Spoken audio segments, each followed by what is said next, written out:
went back to the car and pulled out another pistol from And they said in the video that they tested the ballistic. This was his personal gun. I see the video. I'm talking about it's so out his there. DNA is all up under the screws and everything. Then the police officer was saying that they did it wasn't a gun, but they ended up tying on him. Like it was so much that they should have. They had so much evidence on him. But look, what got it was he paid for his freedom. 900,000. You're not gonna give no nigga no 900,000, and then it's gonna be a guilty verdict. No, that's what I'm saying. No, actually, a murder should be life. No reason. A murder should be murder. Yeah. So the divine judgment, according to the scripture, is an eye for an eye. Yeah. And tooth for a tooth. So even if he got locked up for life or 20 years or 30 years, that's still not justice according to the divine laws of the God that we serve. You know what I'm saying? Like, you just took somebody's life. Somebody should take it. That's righteous judgment. You know what I'm saying? But today the Negroes out in the streets protesting like they mad because it was a not guilty plea. But even if it was a guilty, they wasn't talking about putting his body down. That's right. Outside of locking him down, but that's still not justice. You understand? So if we do ourselves a grave injustice thinking it's we're gonna get some type of justice in this system, some type of they gonna look out for us. This system wasn't built for you to be protected, for you to get equality or none of that. When the Israelites was getting freed up out of Egypt, Moses didn't show up to Pharaoh and say, "We want civil rights. We just want to feel like men and women." Moses came with a straight up message like, "Look, thus saith the God of Abraham, Isaac, and Jacob, let my people go or else." And that's what it is. It's like either we talking about liberation or you talking about holding hands. You feel me? Either you talking about liberation like of God's people. You understand? That way you can live like the son of light, the son of God and woman of God you was created to or created for. Or are you talking about compromising? The same Negroes down there marching, saying hands up, don't shoot. All them niggas gonna be celebrating Halloween. Yeah. All of them gonna be celebrating Thanksgiving, and all of them gonna be celebrating what's called so-called Christmas and the false New Year's. You would say, so what? Right? But the oppression is a byproduct of the system. So if the oppression is wrong, the entire system is wrong. That's right. It all gotta come down, man. You feel me? So you not no revolutionary. I'm gonna go on record right now and say you not no revolutionary screaming hands up, don't shoot, but you bow into the Christmas tree on December the 25th. You know what I'm saying? You holding hands on what's called Thanksgiving. Knowing that these devils they doing the same thing they did when they first showed up. You feel me? He speaks with a forked tongue. He'll give you quilts of smallpox, smile at, hey, what's going on? Take your kindness for weakness is where the phrase came from. Take your kindness for weakness literally. Like, this nigga's weak. I'm coming here for blood. He gonna show me how to plant and harvest and wipe my rear end. I'm here for blood. Give me that. I'm gonna take him on down. So our people, it's a mindset thing dealing with our people, man. You know what I'm saying? You got a lot of people getting mad, getting angry, but that's what's called immature anger. You understand? If you was really real, you be coming together in one collective conscious voice, petitioning the heavens. You Israel, you got power with God and with earth and with man. So you got power in the heavens and in earth. Messiah told the disciples, whatever you bind on earth, I'll bind in heaven. Whatever you loose on earth, I'll loose in heaven. You got authority, right? We need to come together as a collective conscience and petition our Most High for righteous judgment on these devils, man. If you ain't talking about that, you ain't talking about nothing. We not showing up to spit in no tanks, man. No justice, no peace, You heathen until you blue in the face. That ain't gonna get nothing done. It ain't gonna get nothing done. What's gonna get it done is you, for one, repenting, coming back to the law, statutes, and commandments of your God, and then us coming together collectively and praying to the Most High. Right? You may say, well, that's radical, brother. Like the sister in the store today, when she, we seen her earlier today in the store, she was like, what y'all got planned? We got a little study going, a little Bible study. Oh, okay. Yaki was like, yeah, sister, you look tired. What's wrong? Oh, I've been downtown since early this She morning. was like, We need y'all to pray for us. I said, yeah, but we need to get radical with our prayers. Since vengeance is the Lord's, when the last time you asked the Lord for vengeance? Looked at mine and was like, just pray for us. Yeah, you don't want to hear that. White man, you still love that enemy. I ain't gonna say white man, you still love the enemy. No doubt. Still love the enemy. No doubt. So look, that's what we get. Let's get Lamentations for. Let's get into some of these scriptures. Yeah. Lamentations, the 4th chapter. When I heard a mighty cuddle, which usually is what it is, man. Are we down there screaming, hands up, don't shoot? Not only no. Hell to the Lord. Hell. Are we down there, you heathen? What you mean? You understand? This thing, for one, went down in 2011, so I'm going to go on record and say, may the Most High, the God of Abraham, Isaac, and Jacob, have mercy on our little brother who was killed, you feel me, whose blood was shed, innocent blood. And may the Most High bring judgment on that devil. I got to rap about, man. You know what I'm saying? I ain't getting all immaturely, like in my anger and all that. And then, like, none of this is going to influence me to think no other type of way. You feel me? Like all of a sudden, you niggas can call my phone like, hey, and then it's going to make me mad. So angry. No, but see, we realists. We're spiritual men and we're realists. We've been told you that the physical counterpart to the spiritual adversary, the devil, is the so-called white man. We've been told you that. As a nation of people, these heathens are devils. Yeah. Devil means deceiver. That's right. That's what it means. Yes, sir. So as a nation of people, they are the physical counterpart to the spiritual adversary called Hashatan. Satan, the adversary, the devil. Why wouldn't he be if you the sons and daughters of God? Who's your enemy? Just think about it. It's not even rocket science. You feel me? But what I'm not going to do is have y'all influence me on how to think. No, I'm not showing up to spit at no tank. No, I'm not showing up to scream, hands up, don't shoot. And on the real, knowing what went down with Ferguson, they got a dossier on everybody to show up down. They got facial recognition. Everybody that showed up, there was a major voice in the Ferguson riots around her. All of them ended up dead. Except for like 2 of them. Darren Seals, all of them. A beloved brother we had, Thaddeus.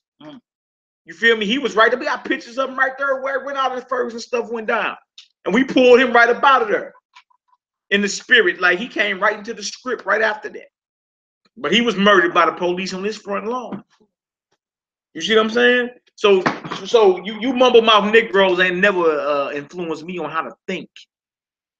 I know who the enemy is. You feel me? And I know how to petition the heavens and pray to my God for vengeance. That's right. The problem is you don't know. You still busy praying for candy, flowers, a new house. You feel me? Instead of, look, man, my people out here suffering. Yes, Thus sir. saith the Most High, let my people go.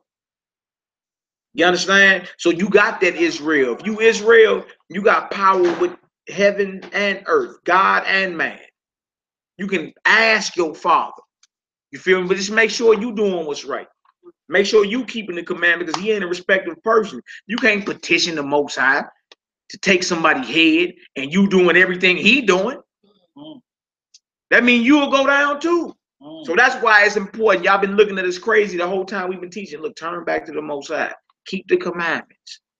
So that's even when you ask your daddy for vengeance, that you in perfect alignment with him.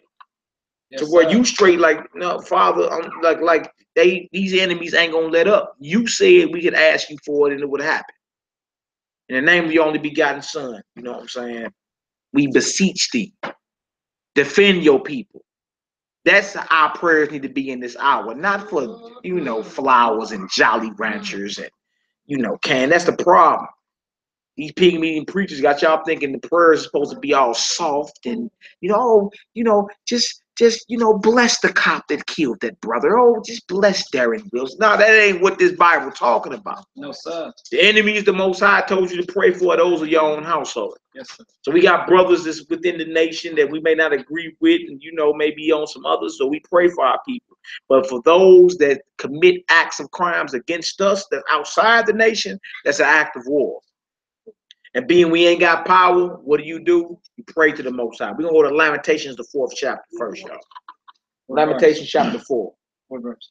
17. We're gonna read 17 through 19. We're gonna show you the mind of our people, the mind of the Negro. You feel me? He don't want to turn back and sacrifice and do nothing that his God required, but he wanted his God to defend him. What are you doing for God? What are you doing? You feel me? Like you ain't willing to sacrifice nothing. You don't want to pray. You don't want to meditate. You don't want to fast. You understand? You don't want to take that personal, intimate time to get close to your God, but you want him to do everything for you. You ain't willing to give nothing up. Nothing as small as a pagan day.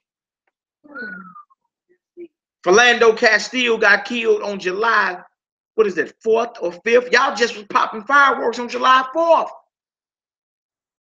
You ain't even ready, man. Like you claim you mad. I hear everybody on Facebook today. I need mother effing retribution. Yeah, I hear you. I hear you, but you'll be hot for 30 seconds until you go clock back in Monday. You ain't real with this. You ain't willing to straight give your life up so for the sake of your brother next to you. You ain't willing to give your life up and stop doing the little things that this heathen is doing. You understand? So the Most High start blessing us. That's right. We're not supposed to be acting like no heathens, and you're doing it every time you keep a holiday of his, every time you eat how he tell you to eat, every time when you pray to God and you think of white Jesus, you a heathen. Yeah. Yeah. Think how they think, hunt like they hunt. We even have sex how they have everything to do with the white man, the black man that became. Yeah. All the years of being enslaved. So you were mentally, you were spiritual heathen. It's crazy. That's why when they kill your brother in the street, you turn a blind eye. You mad for 5 minutes, but after that, it's all good. I'm back to work. I'm back eating my regular pork chops and ham, and I can't wait till the 4th of July. I can't wait till your holiday. Yeah. We became like they became. Yeah. Yeah. Right. That was the argument in the shop earlier today, was that they was talking about, yeah, we're gonna go down there, we're gonna do this, and I was like, what's that gonna do? They in their AC laughing at y'all. I said, but if everybody that's black take off work for 2 days and don't go in there and shut the city down. Yeah. Who's willing to give up 2 days pay? Yeah. And just sit in the house and relax. Mama just said 2 days to shut the whole city down. It will. They can't do nothing. It will.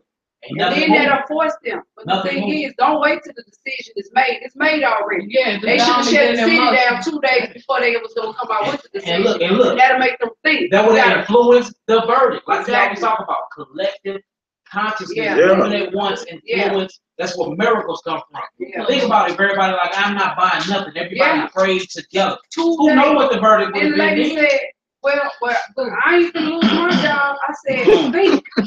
How would you lose your job if everybody that's majority say, I ain't going in for 2 days? Oh, my kid. And that's everybody. I ain't feeling good. Everybody.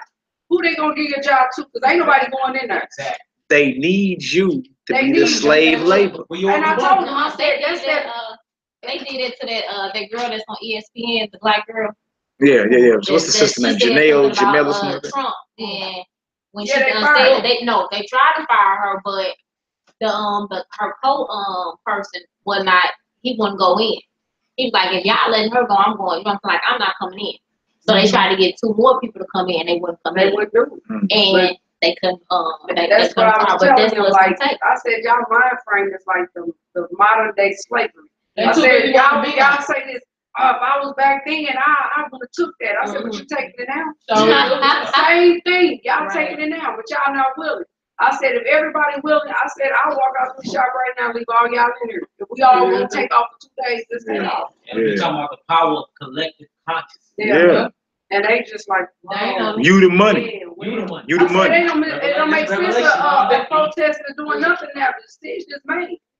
That man is gonna go free. Yeah. So the thing is, if this ever happen again, then you think about it. Everybody take off for 2 days before the decision. Yeah. And then they gonna think about it. Well, this cracker is gonna take one for the team today. Yeah. Right. Hey, look, you hit this heathen where they hurt most. That's that finances. Yeah.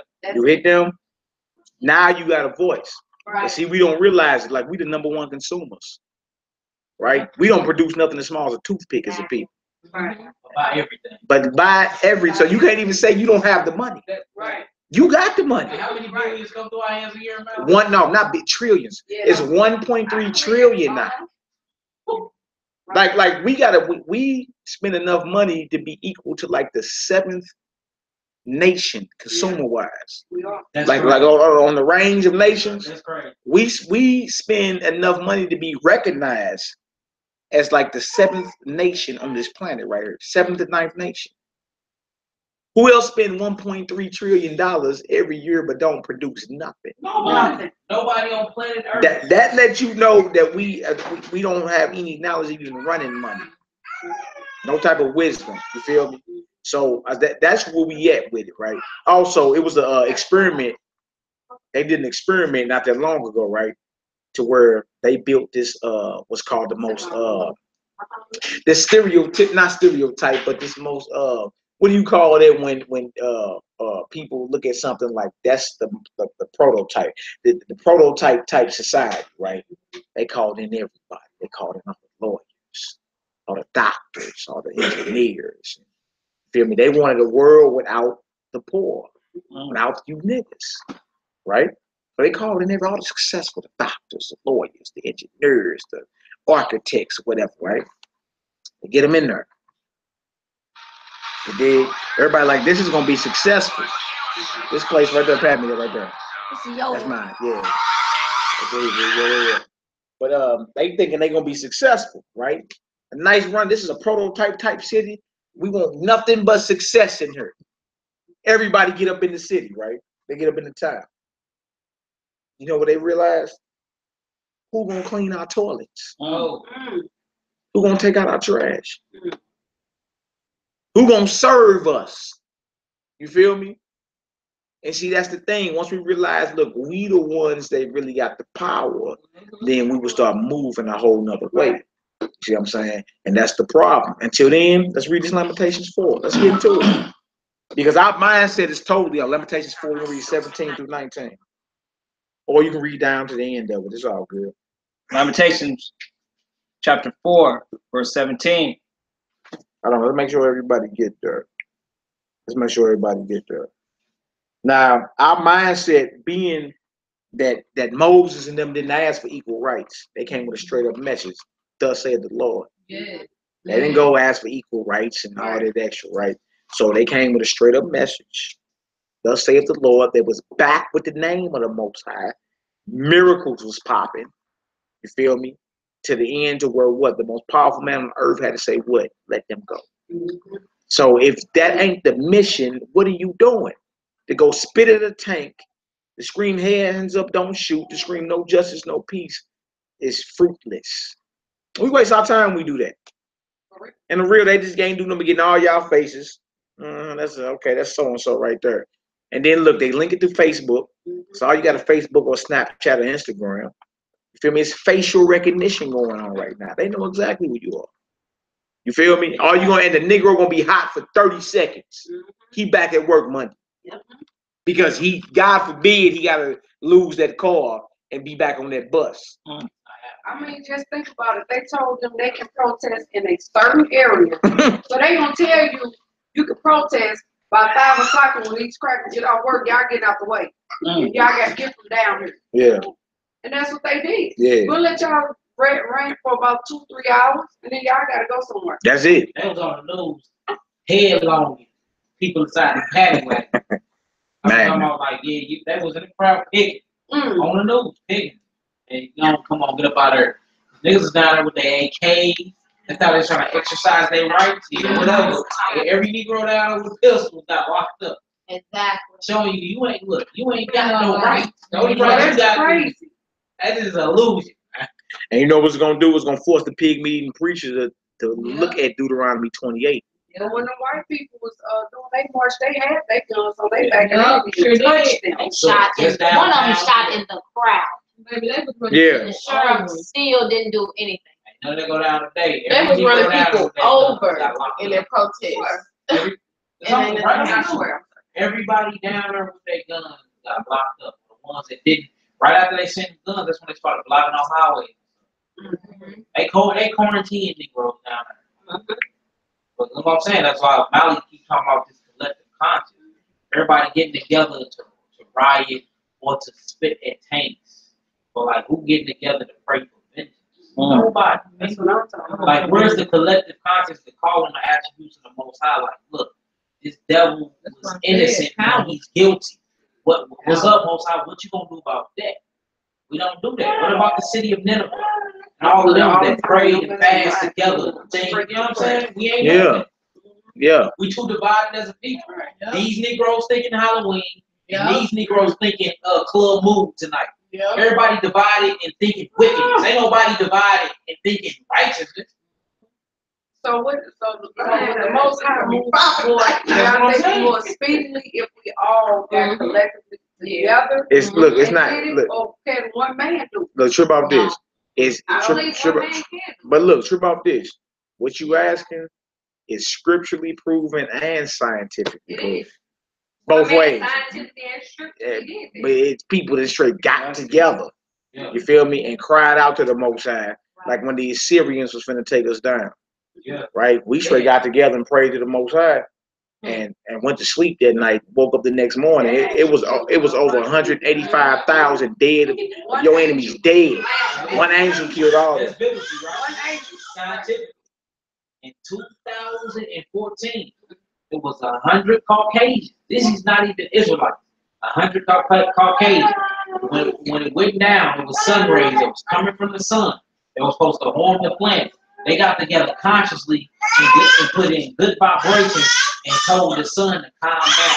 Guess what the sun did? Calm down. 5 years ago. 5 Indians, 4 black Africans, and 3 Germans got together.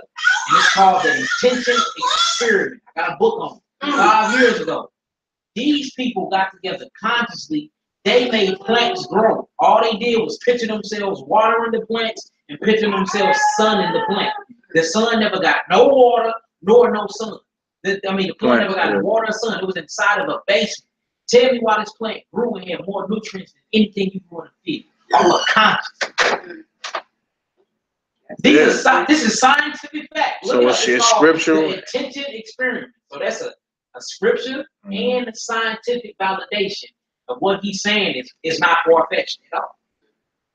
We just don't know our power. Look at this Lamentation, the 4th chapter. Then somebody asked something about forgiveness. We'll go into the forgiveness too.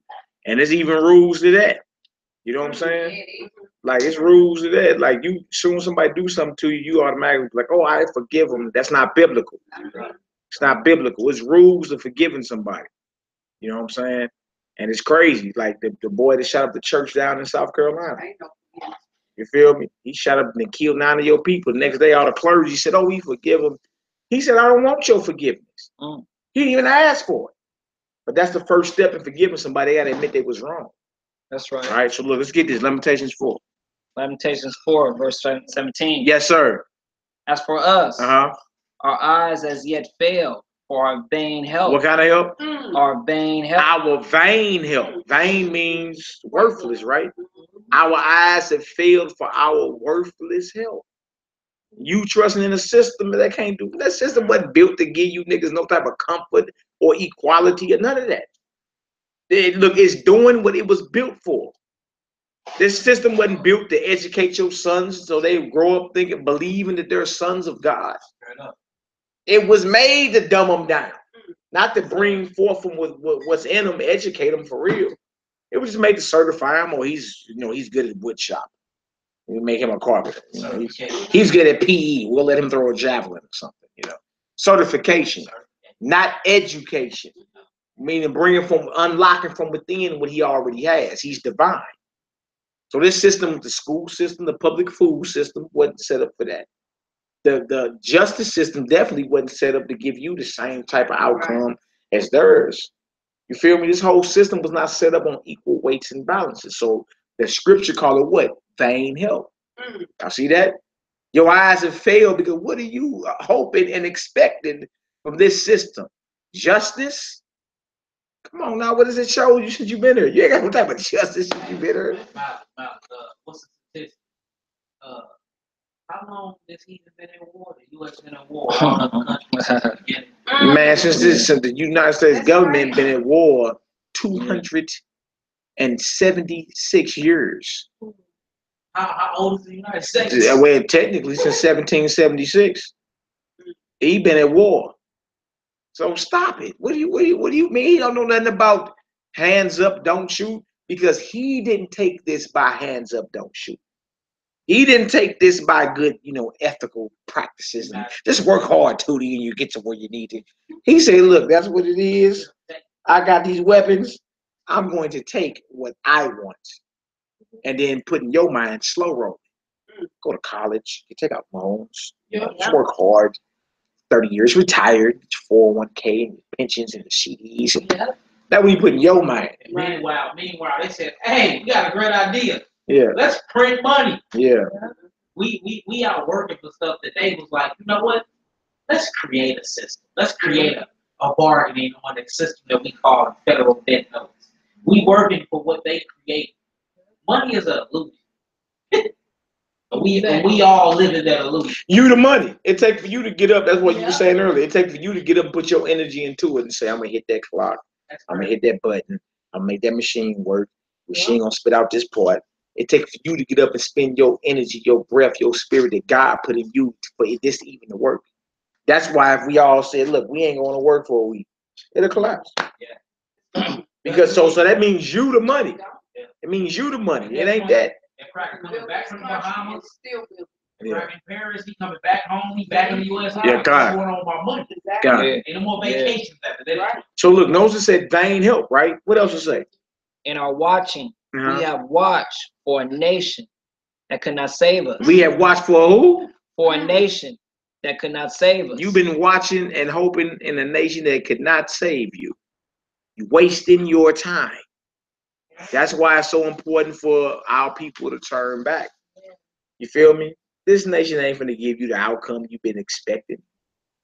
Negroes ain't even revolutionaries on Facebook, you know. I want me some mother effing retribution. You like, bro, go sit down somewhere.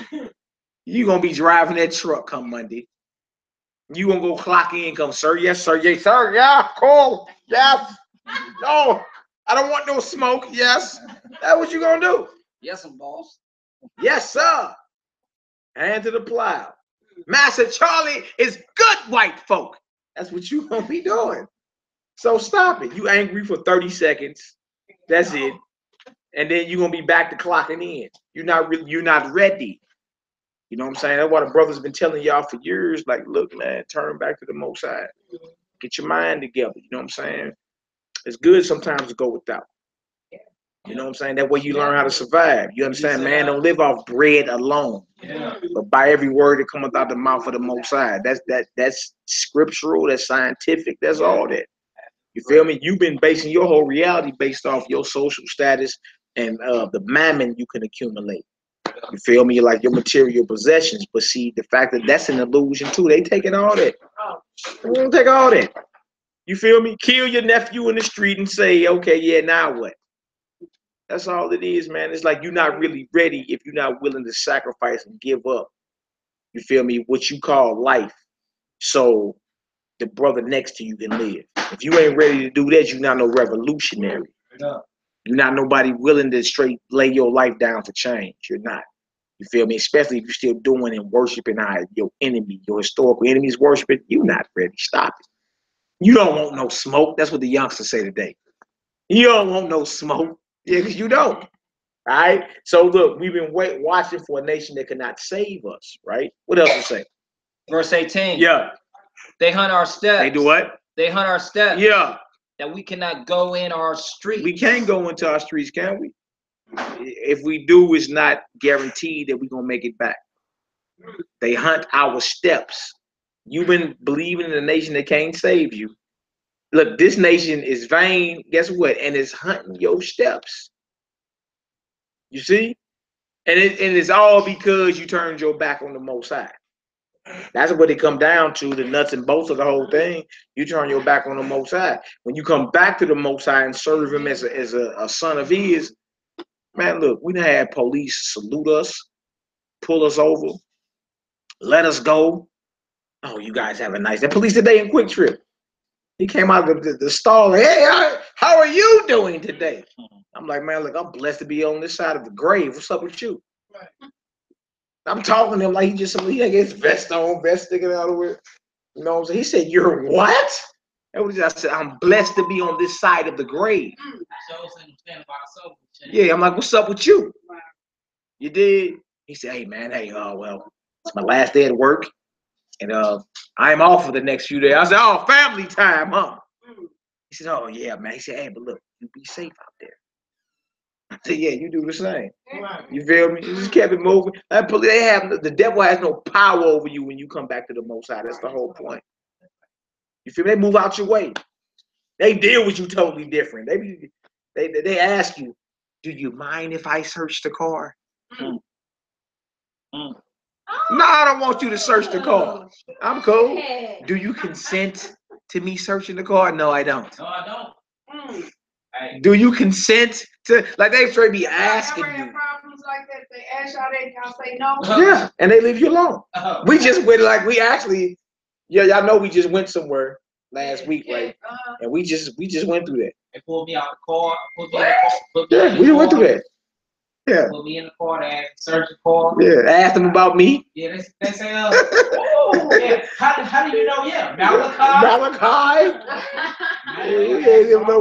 We ain't nowhere near St. Louis. They asked about the Hebrew. Yeah, that's crazy. So he said, so what the Hebrew? What is that? What do you got going on? We fringed up, heads wrapped. He was like, yeah, he pointed out my friend. So he's like, so what's that? I'm like, we a rap group. He's like, no. What you got? I'm like, what? We a church? He's like, no. I'm like, I don't know what you're saying, rapper. Like, what are you trying to say? I don't know what you're saying. You know what I'm saying? So he ended up saying, he said the government name. Yeah. And then he looked at me and was like, yeah, Malachi. Yeah. I said, well, I'm all in there. Yeah. How do you know him? How long have you known him? Yeah. Wow. And look, I'm all in they mix, not for no drug running or none of that. It's a certain knowledge I know. I just shook up the state of Missouri, so they like, this nigga. So I'm all in there. My Hebrew name, all of it. But go ahead. I'm about to get out the car. Yeah. They would pull Valley out the car. Now yeah, officer, have you noticed the sun and the moon is at the same time? I said, wow, y'all be I threw the whole conversation off. Look at the sun and the moon, they at the same time. He all like, wow, baffled the heat. He didn't know it was Saturday. Yeah. After that, he paid Valley Drive, and then he was like, well, look, can I get your fingerprint? Yeah. You know, you look at my name, certain things pop up. Yeah. So he like, can I get your fingerprint? He asking though. Asking. He ain't saying I got it. You gotta give it to me. Once he ran into Mally, he like, is there anything in the car? I'm like, no, it ain't nothing in the car. He like, do you consent to search? I said, no, I don't. He's like, okay, well, I ain't gonna search. He was like, well, can I get your fingerprints? I'm like, if that's gonna make us get back at home quicker, that's cool. Come on. Can y'all pull off the next exit and meet me behind the gas station? Y'all look at each other. We like, oh, no. Hell no. No, you can do what you do right here. Yeah, you go my fingerprints, get it right there. Yeah. So he took his own sweet time on the highway to fingerprint every finger on both my hands. You know how to remove your fingerprint? Yeah, so they got us gone though. So we ended up getting about it. After that, we pull off. He pull us back off. He flag us again. We like, oh, like, man, what this heather was? So, anyways, he walked up in the car. He gave me my ID back. He was like, "You guys have a nice day." Yeah. Probably caught up with your yeah. But Mally said something real important. We've been watching The Matrix. That was Agent. I've never seen them. That was Agent Smith. Yeah. Mr. Anderson. My government name rhyme with that. My last name and getting my government rhyme with Anderson. So it's like he was like Mr. So and so. You know, like he pulled us over just to ask about what we do. Yeah. He asked nothing. He didn't ask nothing about like my record. But he knew it was all about God. I'm in the system. But it was all about God though. Yeah. What is your friend about? What is that on your shirt? What is that on your neck? It was all pertaining to the spirit. It was weird as yeah. But he let us go. You feel me? It's like we wasn't even nervous around him. We looking at him like he our child. Yeah. But we kept it cool with him, you know what I'm saying? He what you pulling? We ain't do all that. We say, hey, what's up? What you need? What's going on? He was looking for it too though. He was looking for me to do anything golf. Yeah. He was looking at my record, my name. He looking. The whole time I'm like, yeah. How your day been? Has it been blessed? The whole time I'm just filling with time. showing them, look, I don't need anger. Every time I get angry, I'm killing myself. So I don't even need to be angry. You know what I'm saying? But like, hurry up and get this process going. Agree with your adversary while you're in the way with him. That's what the Messiah told us. And that's what we did. You know what I'm saying? He have no power over us. Now he was like, yo, officer, you know it's the like the sun and the moon out at the same time. You see that? Threw his whole vibe off. You understand? So it say right here they hunt our steps, but once we come back into proper alignment with the Most High, they have no power over us. That's just the truth. You know what I'm saying? Hold on, let me finish this. Come on, Hebrew. Lamentations 4, verse 18. Yeah. Our end is near. Our days are fulfilled. For our end is come. Yeah. Verse 19. Our persecutors are swifter than the eagles of the heavens. See our persecutors say they swifter. I mean, heathens pop up out of nowhere, boy. You be like, boy, where you come from? Like when he flagged up, man, where did this heathen come from? We didn't even see him. But they swifter than the eagles of the heaven. This is describing your situation right here in America. Even though Jeremiah was talking about what was going on in Babylon. You understand? In his day, it's even further proven what we at today. This is Babylon. Okay, what else to say? They pursued us upon the mountains. Yeah. They laid wait for us in the wilderness. Yeah. The breath of our nostrils, the anointed of the Lord, was taken in their pits, of whom we said, under his shadow, we shall live among the heathen. All right, drop there. Go to Zechariah 11. Zechariah 11, verse 4 and 5. Y'all finished reading it. Excellent. But the whole point was, we trust in a nation that can't save us. Right. You down there, hands up, don't shoot. You understand? Our persecutors are swifter than the eagles of the heavens. That's vain help. This heathen wasn't putting power to help you. This heathen wasn't putting power to give you equal rights. He was putting power to rule over. He doing his job. Now, the thing is, do you want him off your back? And if you want him off your back, then you need to be doing the necessary steps in dealing with your God. You feel me? That way he can fall. But we don't want to do that. The Negro don't want to sacrifice. He don't want to pray, meditate, fast. He don't want to start keeping the commandments of the Most High. He'd rather stay out there in the streets because he got some type of high off people looking at him a certain way.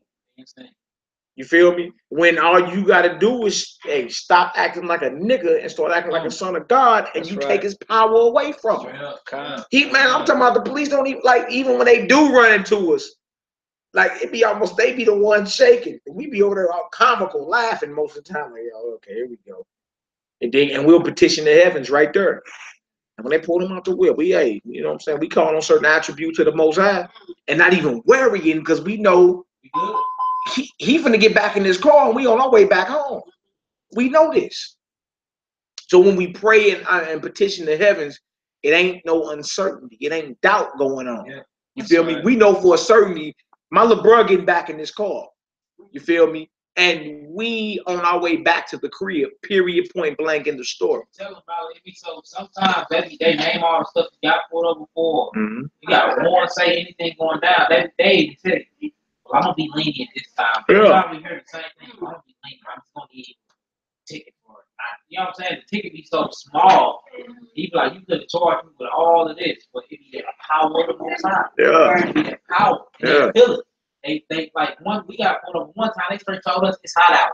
They said keep your car on, roll up your windows, and turn your AC. Yeah. We're like, well, look, we in our work truck, we ain't got no AC, but hey, all praise. You know what I'm saying? Yeah. And then you know, see what it is. It's certain knowledge that we got. We know how to get rid of the tickets. You know what I'm saying? So then that's why I'm in neighborhood. You know, whatever. So it's a certain, not for no type of. I mean, it's perfectly lawful. But if everybody got that type of knowledge, then it would bankrupt the state. Because had you known what they was offering, not giving you, or making you take, it's an offer. So if you knew how to give it back a certain way, then it go away. You feel me? So that's what they was asking him. Like, hey, how do you know they threw my government name out there and, you know, then through the Hebrew, and I was like, when they said what? Malachi, yeah, all right, yeah. So we know there's certain knowledge that we got or whatever. But when we rock under the vibration of the most, man, they ain't too much they can do. You know what I'm saying? And whatever they do, it was the Most High giving them permission, and it's just something for you to learn real quick. Like, go on, do that, you see something. You know what I'm saying? Spread that word to whoever. You gotta have to sit for a minute, but spread my word or whatever. But you coming up out of there. That's simple. All right. So Zechariah 11 is where we going next, y'all. Zechariah 11, and Bruce, we dealing with the mindset of our people. You know what I'm saying? I thought I seen you down there earlier holding up a sign. You was protesting? You was protesting? Bruce was protesting? Good. 11, verse 4 and 5. It look like, I don't get me wrong, like, it's like everything so far so good. Like, it's been like a kind of that, like, most people protest, like, it ain't the way they I mean, it's a good way of going about doing it, but it ain't the way to kill them. Like, the way to kill them is to hit them in their pocket. Yeah, that's the way. That's the way to make them feel you. Yeah, like, You feel me? That's the way to make them feel you, because that's the one thing this heathen don't want. the world is built off love. Some people are hitting the corners because our black dollars like contribute to what they do every day. Yeah.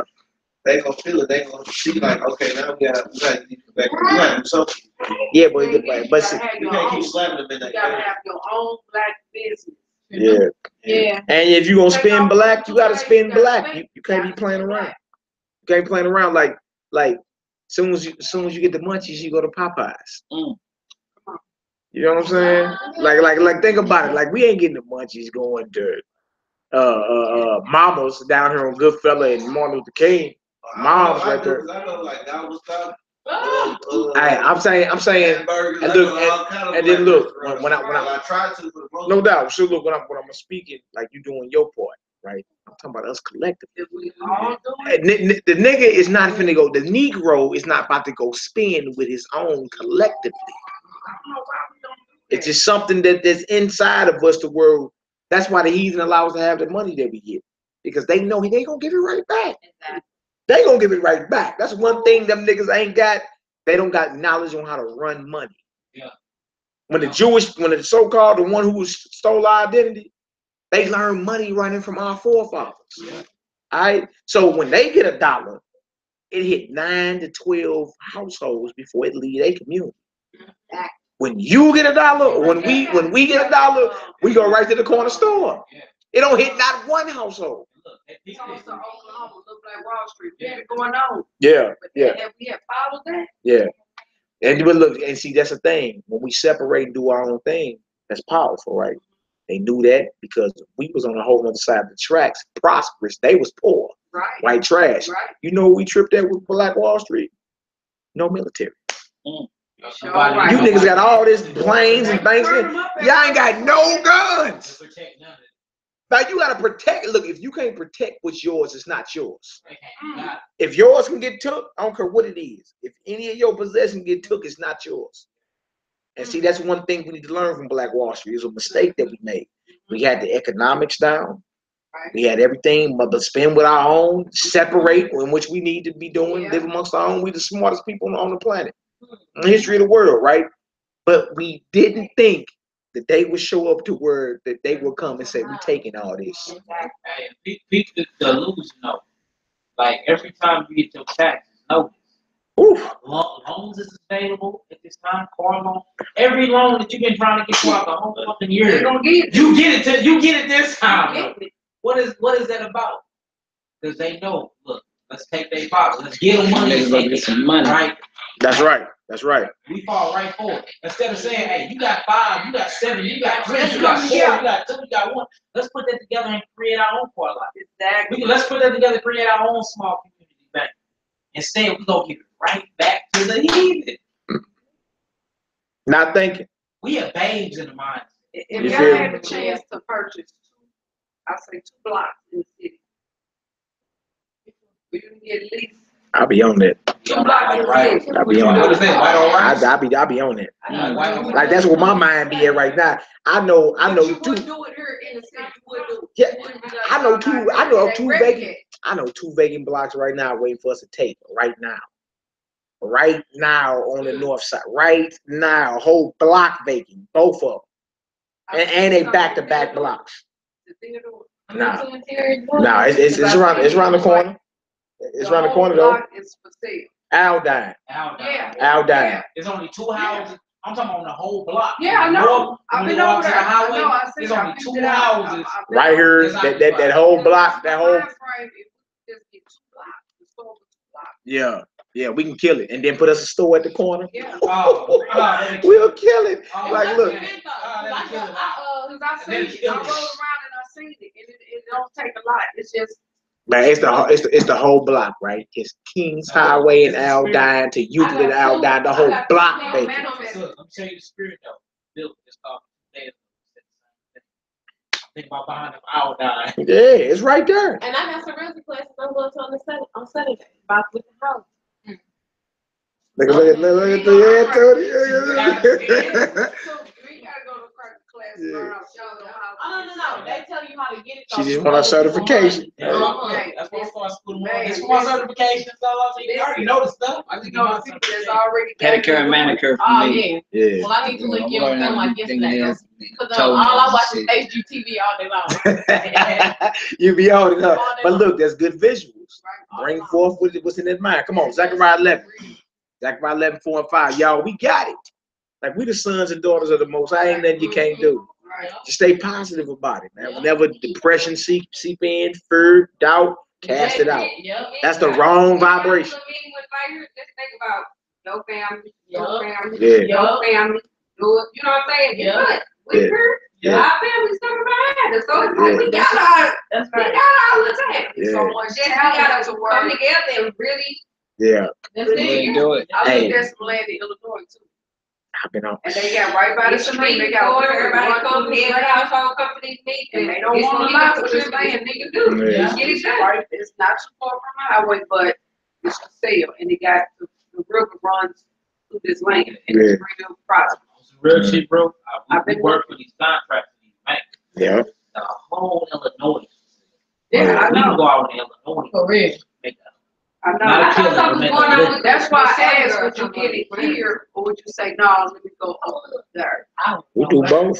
Like, we can get us some land and we can start, you know, that way our people here could see something start to manifest in front of them. You feel me? Like, dang, I could strive to be better than that.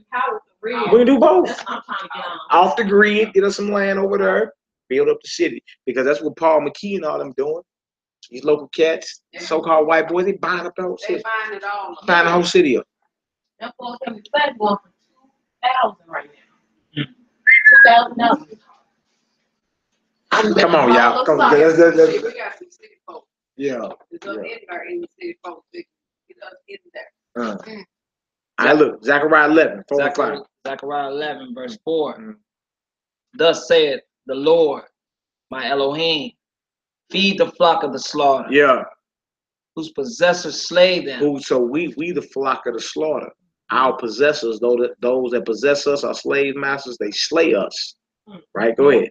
And hold themselves not guilty. You can't say this Bible ain't real. What was the verdict today? Not guilty, bro. Man, you can't say this Bible ain't real. Anybody yapping, they just yapping. You feel me? Zechariah lived around 3,000 years ago. But the same spirit was in the earth then. The flock of the slaughter, their possessors slay them. They hold themselves not guilty.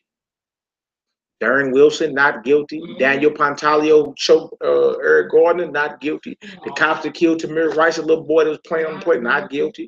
You feel me? What's the boy's name killed Trayvon Martin? George Zimmerman, not guilty. And the list goes on, not guilty. Whose possessors slay them and hold themselves not guilty. This is Bible prophecy. You can't say the Bible ain't real. I'm saying people be talking yap time over. What else to say? And they that sell them say, blessed be the Lord. Yeah. For I am rich, and their own shepherds pity them not. Our own shepherds, our own leaders don't care. Al Sharpton, Jesse Jackson, these so-called they don't care. When you done talking, you feel me? They'll be mad for a little second, but that's just for the camera. You feel me? But they see them opportunities to make money too. They say, okay, well, I control all these Negroes. I can make them either go home or I can make them angry And they'll step to a major corporation and say, look, cut me a check for a couple million. Or I have all these niggas outside your door every morning shutting your business down. They'll do me behind the door, cut a little check. Right. And Al Sharpton will make a speech and say, come on, y'all, this is not the way. It's time to go on home. Let's get economic with them. You feel me? And the Negro go on home not knowing that your own shepherds don't even pick it. Your own shepherds don't even pick it. That's where we at with it. So what would a real leader that was in the spirit of liberation, like Moses? Let's go to Moses. Let's go to Exodus chapter 2. Let's go to Moshe. Right on. Moses, huh? Let's go read about it. You know what I'm saying? And understand what spirit and vibration you ought to be in.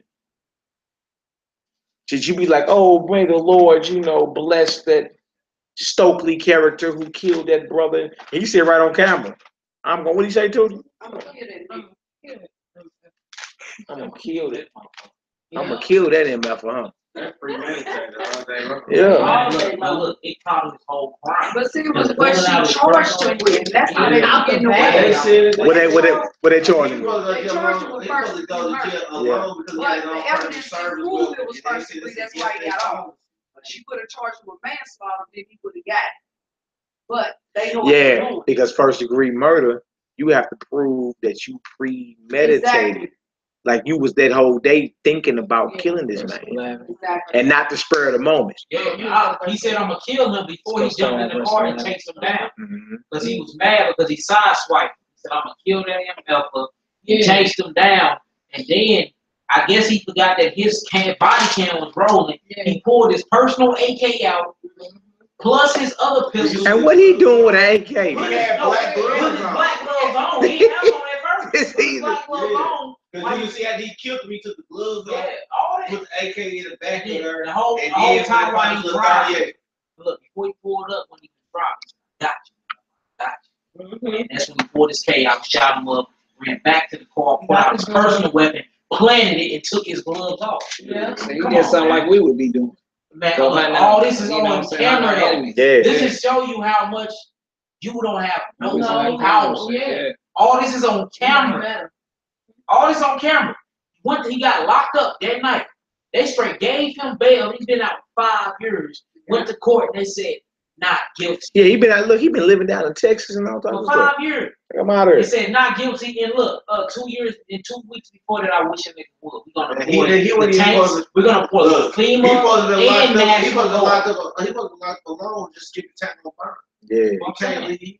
Okay, I know you online. You still can't leave. You still can't leave. And then look, Google this. Who bonding him out though? Who got him out? He ain't got no 2 billion. No. Look, they raised that quick. Look, so who bonding? It's 2 police unions in St. Louis. Yeah. It's the white and the black. The black police officers not in the same police union as the white police officers. It's two police unions. I asked a white cop that when they was messing with IBL that day. I'm like, hey, what's your name, Billy? I had him on camera. Hey, what's your name, Billy? I said, why don't you speak about the 2 police unions in the St. Louis Police Department? Why is it there's a different police union for the white cops and the black cops? You feel me? He looked at me like, nigga, how do you know that? Wow. Because it's true. So even amongst your ranks for the Negroes as police officers, y'all know y'all been feeling all that so-called racism and all that, man. You feel me? And the scripture tell you about those that's in authority. Like if you in authority and you want the Most High to look out for you, you're not supposed to be taking any bribes. Feel me? You're not supposed to be free casing nobody. You understand? You're supposed to be content with your wages. That's like right. You ain't supposed to be like that. So you Negroes is in these police organizations, man. Y'all supposed to be standing up for y'all people, man. You know what I'm saying? Not going along with these devils just because you may lose your badge, man. That ain't what no real leader would do. We finna read about Moses right now. Let's go to Exodus chapter 2. And make sure you put it on camera. Just not even 6 months ago, a white St. Louis County cop just shot a black St. Louis County cop at his crib. Yeah, sure did. And he was sure not did. guilty. Yeah. And dude straight said, I am a city cop. Yeah, I'm a cop. Wore his badge and everything. White guy shot him. Yeah. Oh man, I know you. I just thought it was a black man with a gun. Yeah. And they just sneezed at him. Come Yeah. on, man. Yeah. It's an illusion.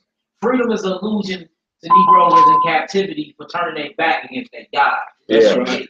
Yeah. That's right. Let's see what a real leader would do. You feel me? He look, and again, he didn't show up, you know what I'm saying, no justice, no peace. Hands up, don't shoot. He ain't come off like that, man. He came with a straight up message. But when he first seen the injustice, you see what I'm saying? Man, he didn't pull out his phone, even though they had no phone. Let me record. Let me write this down and record this. What do you do? Exodus 2. Let's read 11 through 15. Exodus chapter 2.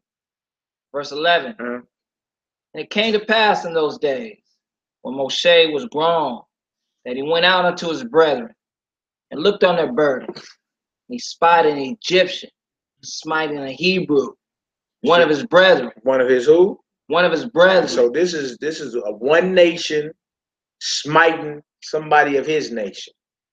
You hear people say, this is black on black crime. You can't speak up and say anything. Like every nation has what's called nation on nation crime going on.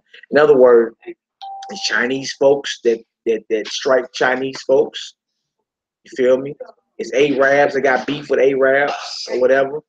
But it's not the same when somebody comes from the outside and does that.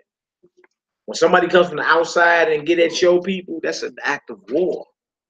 Everybody got beef within their ranks. So the whole excuse, well, you know, black folk kill black folk. So in other words, you can't speak out about the cop that just killed y'all because you niggas kill each other.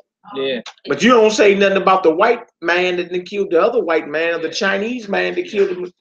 Like who killed more Chinese folk than Chinese folk? Right. Who killed more niggas than crackers? Yeah. Well, exactly. Yeah. I'm no. Like, look, a Negro can kill another Negro every day until the Messiah return, and you would never equal the number of how many white folks can get. Bro, do you know it was 100 million of us killed by them to arrive in America? Before we got here, bro. 100 million. So that the numbers would never add up.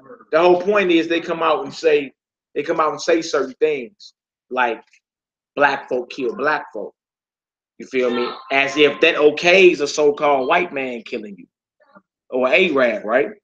So when Moses saw an Egyptian smiting his brother, what did he do? Was it the same? Is it the same as if it's brother on brother? It's not the same. Just like you growing up in your house, you and your brother may fight. Dylan and Iz may get into it. You feel me? But nobody can come from the next neighborhood and say, well, look, just because Dylan and Israel got in a fight, we gonna go ahead and jump Dylan. Yeah. It don't fly, do it? No. Brothers may fight inwardly. You feel me? That's my whole point. But nobody can come from outside the house and get at your brother. It's gonna be a problem. You see what I'm saying? So it's the same thing with your nation. That's right, Hebrew. Hebrews may beef with each other.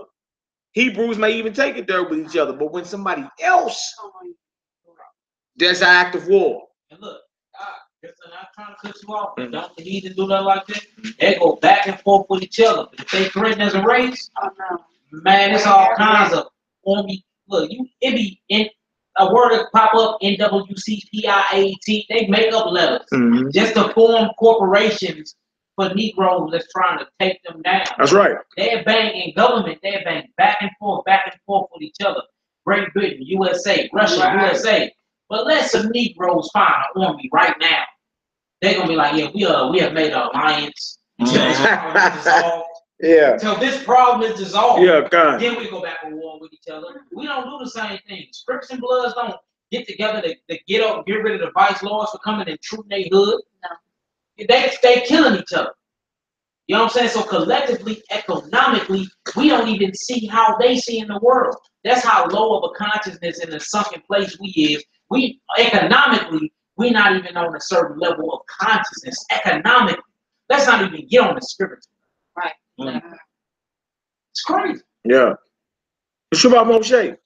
Exodus chapter 2, verse 12. Yeah. And he looked this way and that way. You hear Moses? Moses like, look, I see him getting at my brother. Let me make sure the coast is clear real quick. Let me look this way real quick. Let me look that way. Ain't nobody looking. All right, go ahead. And when he saw that there was no man, He slew the Egyptian. When he saw with nobody looking, he laid that Egyptian down. You see? That was a true leader. True leader of God that did that. Not play around, not ask for civil rights. You don't see Moses nowhere in this story asking for civil rights. You feel me? Begging his enemy to be looked at as a man. That ain't his job. You see? So Moses looked that way, looked this way, saw what nobody looking. He laid the one that was striking his brother down. Right. That's in the Bible? Yeah. That's biblical. All right? Now, what you think Christ is going to do when he returns? He said, if you did to the least of my brothers, you did that to me. You did that to me if you did that to the least of my brothers. So even Christ takes it personal. You see? That's what else to say. And hit him in the sand. And then And hit him in the sand. He buried him. Let me go ahead and let me cover my tracks. Go ahead, Al. Verse 13. Yeah. And when he went out the second day, behold, 2 men of the Hebrews strove against it together. So now his brothers is like Bill and Aeneas fight. They fight now. Let's see if it's the same judgment. Go ahead. And he said to him that did the wrong, wherefore smitest thou thy fellow? He's like, what are y'all fighting for, man? The Egyptian smited his brother, he laid him down. He saw the brothers fighting, he broke it up. What are y'all doing, man? What are y'all doing? Come on, Hebrew. Verse 14. Yeah. And he said, who made thee a prince and a judge over us? Intendest thou to kill me as thou killest the Egyptian? That show you them some niggas right there. Like, nigga, what you think you rule over us now? You gonna kill me like you killed that Egyptian yesterday? That show you that's us. Because we do that. We got short memories. That Moses just saved you, brother. Right. Now you fighting with your brother. And he's like, look, y'all break that up, man. Y'all brothers. What are y'all doing? Nigga, he probably yanked his shoulder away. Nigga, don't be touching me. You gonna kill me like you did that Egyptian? Wow. Go ahead. And Moshe feared and said, surely this thing is known. Verse 15. Now when Pharaoh heard this thing, he sought to slay Moshe. Yeah. But Moshe fled from the face of Pharaoh and dwelt in the land of Midian. Now trip off that. So that's the flip side of it. We ain't gonna bring you pie in the sky theory like, yeah, all y'all go lay these heathens down. You gotta flee. You see what Moses was prepped to do? Burn out. I gotta get out of here. Gotta be a fugitive at that point. Now, the Pharaoh may be mad at Moses, but God wasn't mad at him. That's right. So even though you may be a fugitive, you know, say it came to that, and you had to go that far with it. You understand? You would have to be prepped to go on a run in this age of biometrics and you feel me, fiber optic cables and cameras everywhere and facial recognition. You know what I'm saying? So even though so even though the Most High wouldn't be mad at you, but this government will. Feel me? So we ain't gonna give this one side of it. And so a real man would do that, and then you step up and do that, but you're not prepared to take it. Like, look, you want to go, bro, you gonna have to flee behind that. With your family and everything. You know what I'm saying? Certain sacrifices got, but he was willing to make that sacrifice. And that he never did that and burnt out, he would never return. You know what I'm saying? With the hit from God, like, hey, let my people go. And that was a 40-year run. He had to be gone 40 years behind it. So he come back to Egypt, the very spot where he was raised, an old man. Moses wasn't no young man when he came back and told Pharaoh, hey, God done sent me, you better let them go. That was 40 years later. More than likely, he was 80 years old. Yeah. He just didn't arrive on no level of dealing with the Most High quick. Yeah. He had to be diligent and be patient and let the Most High come holler at him. You know what I'm saying? Yeah. Think about it. When he left and he met up with Jephthah and all the way to get back to this point where he met up with Christ in the mountain to go and even have guts to be like, look, let my people go. So that means he had to be diligent, consistent, and have faith. And it took that many years for him to get it. I'm saying it's going to take that many years for us, but for him at that particular time, That's how much he took within inside himself. 40 years. Testing trials. He did. So, man, that's also a lesson to learn that this war ain't over tomorrow. Straight up. You claim you a revolutionary and all that, bro. Like this thing can go generations. It ain't over till September 23rd. Yeah, like they saying it's over. It's over in a few days. That's the next date for you heathens. September 23rd is the end of the world now. Like whatever. Like if this is your life, you gotta dedicate your life to it. It's just that. It ain't gonna be over next week for you. You gotta be prepped to go live in the wilderness if you need to for 40 years. You feel me? All for the liberation of God's people. That's right. That's major. You feel me? So that means you gotta be what's called not selfish but selfless. Yes, sir. Take yourself up out of it. It's for God's people. He had to get him a wife, dog, while he was going to run, and he was a fugitive from Egypt this whole time. You feel me? Children, all that. He was a fugitive. Yeah. Now, trip off how they paint you in America as a fugitive. America's most wanted. Moses was America's Egypt's most wanted. Y'all done seen this nigga? He been missing 40 years. It wasn't no rap to bring him back alive. It was a death sentence. Yeah, like See him kill him. Yeah. Yeah, but that's part of this liberation. You know what I'm saying? Like certain men have to take it and put it on that level. Take it there. You know what I'm saying? So you done with that verse you in? And he sat down by the well. That's That's the end of 15. Yes, sir. So we see Moses' mindset was nothing like the mindset of the Negro today. Now the Negro today want to go march, right? Let's go see. Let's go to Joshua the 6th chapter. Let's go to Joshua the 6th chapter. Yeah. Marching in the Bible is a declaration of war. He got stretched out slowly. Deal over there chilling. Yeah, he chilling like Look at his over there sleep. Elbow drop that little joke. Joshua chapter 6. Joshua chapter 6.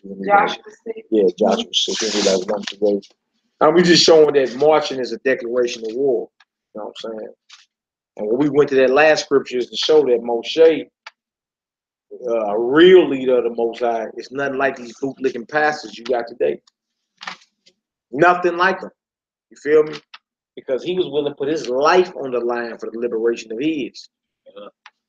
And knew the difference between the outsider bombing on his people and then just brothers fighting. Man, y'all brothers, man, let that go. And then had to be a fugitive. Now ask yourself, are you willing to take your dirt? And that's what I'm saying. Most of these cats are what they, with the Panthers, they used to call them armchair revolutionaries. You know, you're armchair revolutionary, you know. The counting line. You just all talk, but you're not action. Yeah. You see, Moshe was action with it. Yeah. You know what I'm saying? So it was deeper than that. And these are powerful stories that we need to pass to our children. They need to know that. You know what I'm saying?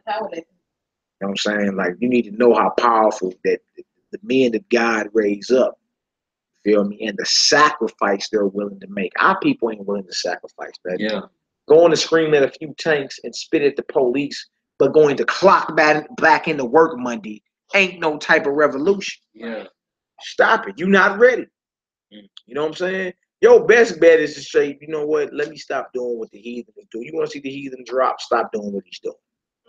Period. Stop eating how you eat. Stop worship how you worship. Stop dressing how you dressing. Stop talking how you talking. You feel me? Stick to your own. You feel me? Serve your God, and this heathen will fall within your lifetime. Yeah. You'll witness it because he needs you to survive. It's like the Matrix. The machines in the Matrix. The machines in the Matrix needed the humans. Yeah, that's my favorite movie. I watch it once a night. I watch it once a night now. It's 3 parts to the Matrix. Blow your mind. Hey, part 1, and then it's Matrix Reloaded, and then Matrix Revolution. It's three parts. Is it on Netflix? Yeah. Netflix or the Fire Stick. The Fire Stick, don't you? One, two, three movie. 1, 2, 3 movies is another one. But look, look, 2 and 3 cool, but that Matrix 1, oh, that's full of all daggers. so many spiritual levels and layers to it. You gonna love it. And then look, when you get to part 2, he go holler at the architect. Yeah. Go holler at God. Yeah. Oh, the conversation they had was like, oh man. And look, He had all the keys. You feel me? He straight let it be known to him. Like the whole reality you living. And he was like, look, you think you the first one came hollered at me? All 6 of your predecessors failed. Yeah. Like you ain't. He like, what? It was 6 before. I thought I was the chosen one. He looked on the screen. It was all past of him doing the same thing. Yeah. Human emotion. It was great. They was really talking to him like, look, man, you humans. Yeah. He said, well, you need us to survive. There are levels we are willing to go to ensure our survival. Yeah. Like it's straight go down. And it was an Israelite sister that came up with that movie. Yeah. You know how Japanese cats put the movie out? The Japanese, she sued him and got her millions. It was a sister that came out with the whole concept of the Matrix. It was some Japanese brothers that put it out. She sued every last one of them. She settled out of court. I mean, they settled out of court. She won a settlement like 2-3 years ago. Wow. There was a black sister, a Hebrew sister that came up with the Matrix. The name of the last city was Zion. Zion. Ship was Nebuchadnezzar. Nebuchadnezzar was the lady was called the Oracle. Yeah, the Oracle. His name was all biblical. All biblical names. All of it's biblical. I love that. Man. I love it, but I like that. I mean, look, I watch it to get daggers every night. Yeah, like we watch it every night and get a new understanding. Yeah. We go to work in the morning. Did you peep this part? I was like, the name of the software company. The name of the software company. The name of the book that Neo first flipped open. Man, I started pausing. Man, did you see the name of that? Look that book up. It's an actual book that exists. Like, wow, we need to get that. The name of the software company. You feel me? Dang, okay, dang. They inside a computer program type. Yeah, deep. All right, so where we at? We in the book of Joshua, chapter 6. Yeah, start at verse 1. Verse 1. Now Jericho was straightly shut up because the children of Israel, none went out, none came in. Verse 2. And the Lord said unto Joshua, see, I have given unto thine hand of Jericho, and the king thereof, and the mighty men of value. The mighty men of valor. So he let Joshua know, like, look, this very spot, this is y'all first stronghold y'all need to take. Take the promised land that I promised Abraham. The first spot is Jericho. You got to take that. Most High set the Israelites up on a military campaign. So we wandered for 40 years, right? Now it's time. That unbelieving generation died out. Joshua's still alive. He an old man at this time. He's like, look, first spot y'all gonna take is Jericho. All right? Come on, Negro. Verse 3. Yeah. And ye shall compass the city, all ye men of war. All ye men of who? All ye men of war. All ye men of war. Go ahead. And go round about the city once. Thus shalt thou do 6 days. So you going around or marching. Compass the city. March. Marching is an act of war. So when anytime my people say, we finna go march, or we finna go, protest, the heathen know what you still ain't figured out. That's why you think they out there in the riot gear. They like, look, if they get any sense, they understand what, according to the ancient vibration we under, this is war. It's war. Every nation, and there go that trumpet again. That's right, sister. There go them trumpets. You see what I'm saying? So we got everything for war. We got the trumpets and we got the army there, and they're marching. Yeah. Formation, battle formation. You feel me? You Negroes showing up talking about y'all going to march, right? But you ain't prepped for war. Ain't dropping nobody. Marching is nothing you do to go ask for civil rights. Marching, according to every ancient philosophy, is wartime. Take some. That's why they out there in their tanks and they riot gear. You heard marching in an ancient vibration like I'm ready for war, but you ain't got damn water pistol. You ain't got no type of organization, no nothing. You ain't got no water gun. Yeah, what are you doing? So don't ask me, am I coming to march? Not only no. But hell no. Not only no, but hell no. Because if it's marching, then it's wartime. Straight up. I'm not finna go spit at no tanks and cuss out no. Look, they wasn't there cussing out the Hamites in Jericho. Then we finna march around this deal. God gave it to us, and this place is coming down. Straight message. Yeah. You see, not to play around with none of that, man. So no, we ain't into none of that. The Bible tell you, matter of fact, I need you to grab that. Don't follow a multitude to do evil. Deuteronomy 20, Exodus 23, 1 and 2. You're not supposed to follow no multitude to do evil, man. These niggas be out here looting, stealing 30 packs of bird, stealing tires and rims. Well, this is fruitless. We're not getting no type of liberation out of this. And niggas ain't even got cars to put the rims on. That's Like, what I'm are you using saying. for the rim? Negro, you ain't got no car. You took the bus to loot the rim shop. What's going on there? It makes no sense. Yeah. All right, what else? We're gonna read down to 16. Verse 4. Yeah. And 7 priests shall bear before the ark 7 trumps of rams' horns. And what are the trumps? In the 7th day ye shall compass the city 7 times. Yeah. And the priest shall blow with the trumps. And it shall come to pass. Hold on. So the preachers are at the war? Oh, the priest is at war. The priests are there. And they on front line. Wow. Wow. You think Creflo Dollar be at the war? Nah. Yeah. Oh, TD Snakes in there? Not heaven, no. Not, Hell no. not only no. But hell no. You think these brothers going to war? What did they say? This is not what God will want. Yeah. There's all types of peace treaties in this day. Yeah. But you see the priest of the Most High was at the war. Yeah. Yeah. All right, what else it say? Verse 5. And it shall come to pass that when they make a long blast with the ram's horn, and when ye hear the sound of the trumpet, That's right. all the people shall shout with a great shout, and the wall of the city shall fall down flat. Yeah. And the people shall ascend up every man straight before him. And Joshua, the son of Nun, called the priests and said unto them, take up the ark of the covenant, and let 7 priests bear 7 trumpets of rams, horns before the ark of the Lord. And he said unto the people, pass on and compass the city, and let him that his arm pass before the ark of the Lord.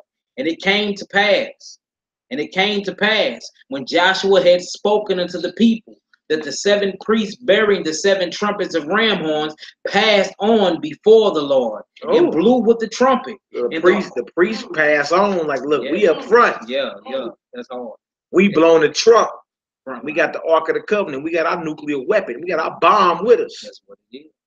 We got our energy source. We got our ancient weapon with us. You feel me? That the Most High meet with us at. You see? So this ain't no playing around type, you know, Nick Rose sugarfooting, asking for civil rights and playing around. This is serious. And they marching. You see that? So when you march, that's a declaration of war. And if you ain't about war, what are you marching for? Exactly. That's the whole point, right? It'd be silly for us as men of God to be out there talking about some hands up, don't shoot. Right. That's silly. He out there in riot gear. That's silly. He don't know nothing about what you talking about. That's silly. He been prepped like, hey, first one trip on you. Him in the red hoodie. Yeah. Then they go right over there and take you out the midst of your partners in there. But just do they point. They straight point, and then all you see is 4 heathens come body bags and throw them in the back. And put the guns on your boys and them like, I wish y'all would do something. And bag on out. And throw him a headlong into the paddy wagon. Next, him in the black hoodie. And they gonna take you out the you so you're not there for war. Right. You're there to play. He's not there to play. What else to say? It says, verse 8 again. Yeah. And it came to pass when Joshua had spoken unto the people that the 7 priests bearing the 7 trumpets of ram horns passed on before the Lord. Yeah. And blew the trumpets, and the ark of the covenant of the Lord followed them. Ooh, they got the ark following them again. And the armed man went before the priest and blew with the trumpets. And the reward came after the ark, the priest going on and blowing with the trumpets. And Joshua had commanded the people, saying, ye shall not shout, nor make any noise with your voice, neither shall any word proceed out your mouth until the day I bid you shout. Then shall ye shout. So that shows you that they in order. Straight order. The first 6 days, they ain't saying nothing. Straight order. They just marching. They just marching. Hands up, don't shoot. No, ain't none of that. Ain't no shouting. You easy. They ain't they giving voice. nobody the finger. You feel me? Veins ain't popping out their neck, No. no nothing. They in order. It's an army of God. Hey man, march around that city 6 times. You feel me? Each day. The 7th day you gonna go around that deal, or once a day for 6 days. 7th day you gonna go around it this many times. Don't say nothing till I tell you to say something. Or You see, it's not what you saw in Ferguson. It's not what you see in downtown in St. Louis right now. You want to take over something. You want to know that God is with you. You got to keep the order of God. You got to be down with the Most High. What else to say, Al? verse 11. Yeah. So the ark of the Lord can pass the city, going about it once, and they came into the camp and lodged in the camp. And Joshua rose early in the morning, and the priests took up the ark of the Lord, and 7 priests bearing 7 trumpets of ram horns before the ark of the Lord went on continually and blew the trumpets, and the armed man went before them. The armed, man, I heard armed. Yeah. What else to say? But the reward came after the ark of the Lord, the priests going on and blowing with the trumpets. And the 2nd day they compassed the city once and returned into the camp. So they did 6 days. And it came to pass on the 7th day that they rose early about the drawing of the day and compassed the city after the same manner 7 times. Only on that day they compassed the city 7 times. And it came to pass at the 7th time, when the priest blew the trumpets, Joshua said unto the people, shout, for the Lord hath given you the city. So shout on the 7th day. Most High done gave it to you. All right? Come on, Hebrew. Verse 17, and the city shall a curse, even it, and all therein. To the Lord only Rahab, the harlot, shall live. She and all that were in the house, because she had the messengers that were sent. See, so it's Rahab the harlot, right? You see a harlot being spared, and even Hebrews 11 chapter, it says she had great faith. She gonna be spared in that day because you know what she did. If you did what she did today, that's treason. Yeah, that is. You wouldn't just get locked up; you get the death penalty for that. That's treason. You let someone else in from another nation, and you what hid them? The enemy in, and you say, yeah. Yeah, that's why, because she was willing to put her neck on the line for God and his people. She like, look, guess what? She got a spot in God's kingdom. You feel me? And she wasn't the most flawless sister. I mean, her whole family ended up having to be servants like water drawers and all that for us and all that.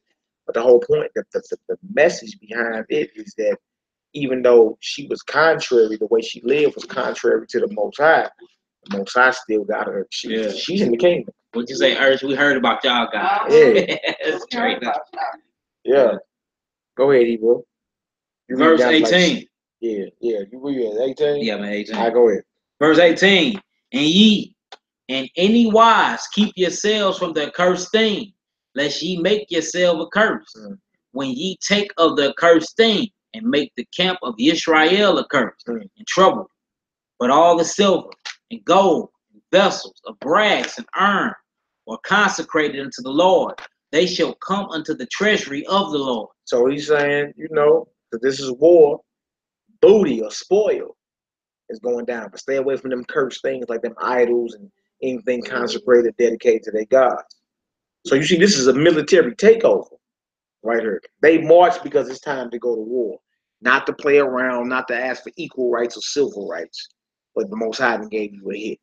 So our brothers and sisters ain't supposed to be out there marching and put themselves in that situation like that. All right, that's it for that. You got the Exodus.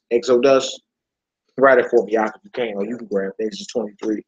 And now I want to get into some of these prayers and psalms, you know what I'm saying?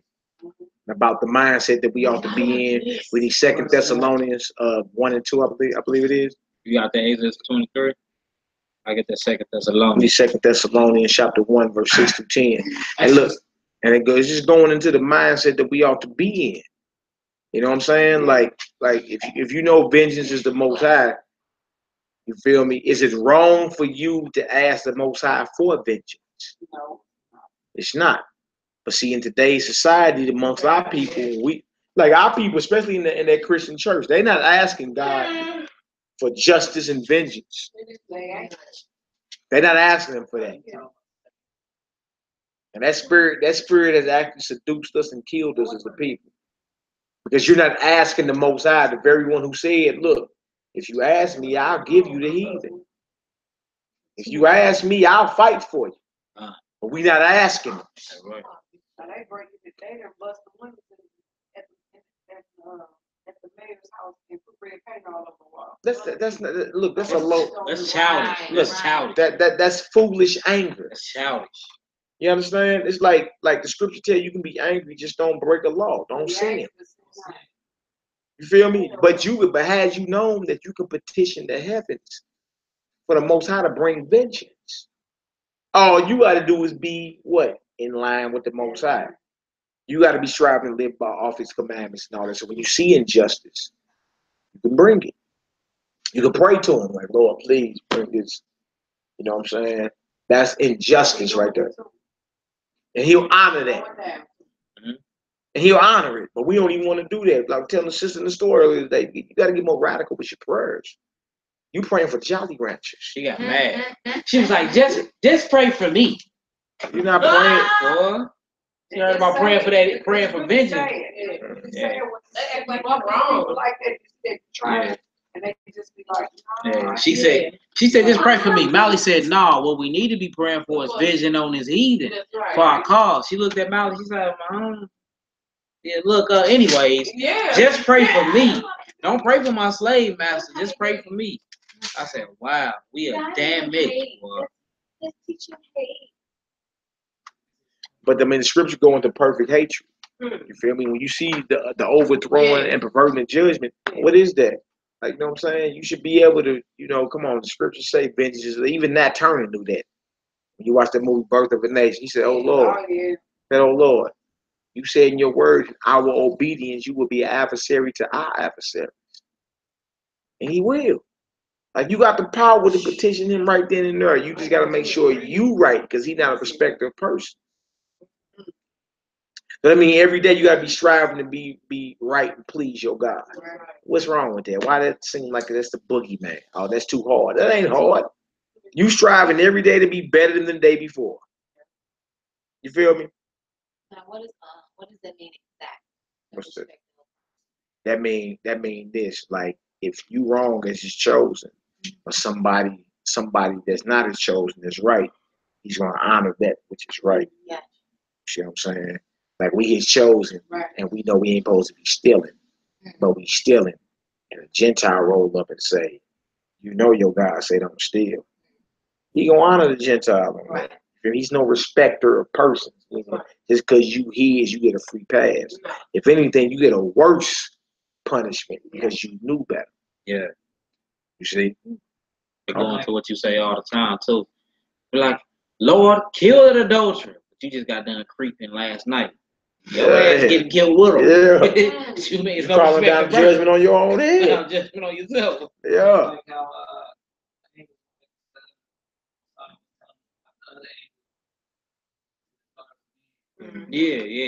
Yeah. But you was a part of the whole wicked plot with them. Yeah. See, so it just means you got to be real with it. You just got to be real. You know what I'm saying? Like, if you calling for judgment on injustice, you can't be acting like the ones that's committing the injustice. Man. Because the Most High He'll honor it, but then you gotta answer for it as well. Because you're a part of the same thing He was praying. You're a part of the problem. Oh man. All right, let's get this. Exodus 23. Exodus 23, verse 1 and 2. Yes, sir. Thou shalt not raise a false report. Yeah. But not thine hand with the wicked, to be unrighteous witness. Verse 2. Thou shalt not follow a multitude to do evil. Thou shalt not follow a multitude to do evil. That's all they're rioting, yo. Everybody rioting and protesting and looting. And you saw a Negro run up out of there in Ferguson with a cash register. Negro jumped out there with a cash register, a 30-pack of bird. You know what I'm saying? Personal gain. Come on, man. We not supposed to follow a multitude to do evil. All right, go ahead. Neither shalt thou speak in a cause to decline after many to wrest judgment. Rest or twist judgment. Can't twist judgment of the Most High. His judgments are righteous. You dig? And that's basically what this heathen just did today. They twisted his judgment. Feel me? The righteous judgment would have been to put him down for him putting that brother down. You got the tapes. You got everything on camera. You got it. Yeah, it's really open and shut case. Not lock him up, put him down. That's right. Eye for an eye. That's righteous judgment. Now he gonna take this. Yeah. And they all sit together. They all The fraternal order of police, they don't do their thing. All right, let's get 2 Thessalonians for y'all think it ain't in the New Testament.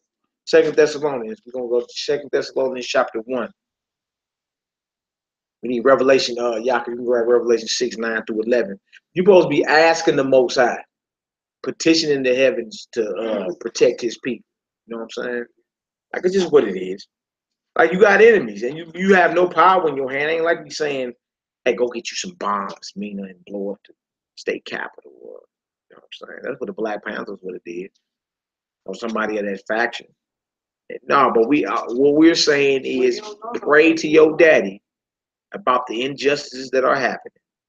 You understand? And watch him move for you. What's wrong with that?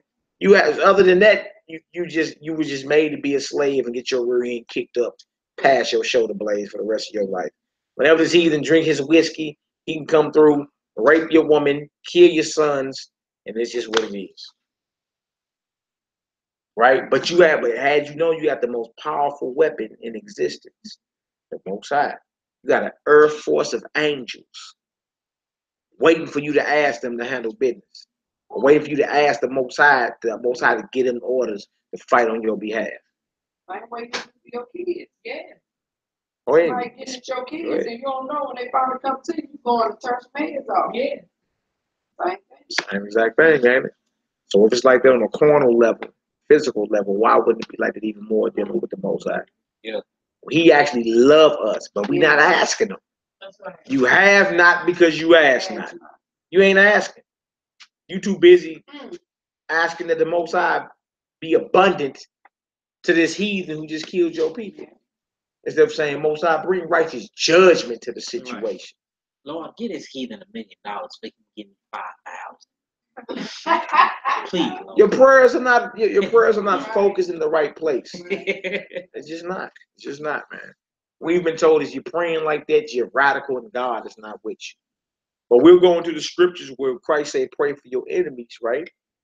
And show that he ain't talking about the heathen that said, I'm going to kill this MF. He ain't even talking about him. You know what he's talking about? That auntie you ain't talked to in 5 years. That cousin you don't deal with no more because he owe you $5. Huh? That grandmama that calls you the devil because you in this new way of life and worship. That's who you pray for, man. You pray for your people because we have become our own enemies. You see what I'm saying? But the enemies of our nation, you'll never see that in the Bible. You never seen God, like when the Most High pouring the plagues out on the Egyptians, God, please bless Pharaoh and so I can make more, so he can whoop my back to make more bread. God, please bless the Assyrians and the Greeks so they can Hellenize my sons and make them work out naked in gymnasiums. God, please bless the Romans so they can nail us to more and more crosses and burn our bodies for street lamps. You don't see that in the Bible nowhere. When the Messiah said, pray for your enemies, he was talking about the enemies of your own household, your nation, your people. We were commanded to love one another because the world hates us. That make more sense than you go pray for the clan who just raped your wife, Negro. That don't even make sense. Yeah. Exactly. All you really read in one prayer against war. Get your brother. Yeah. God, avenge my cause. Lord, avenge my cause. You know what I'm saying? So yeah, makes sense. So the 6th, bro. Yeah, verse 6. 2 Thessalonians chapter 1, verse 6. I think it's like 10 or something like that. All good, bro.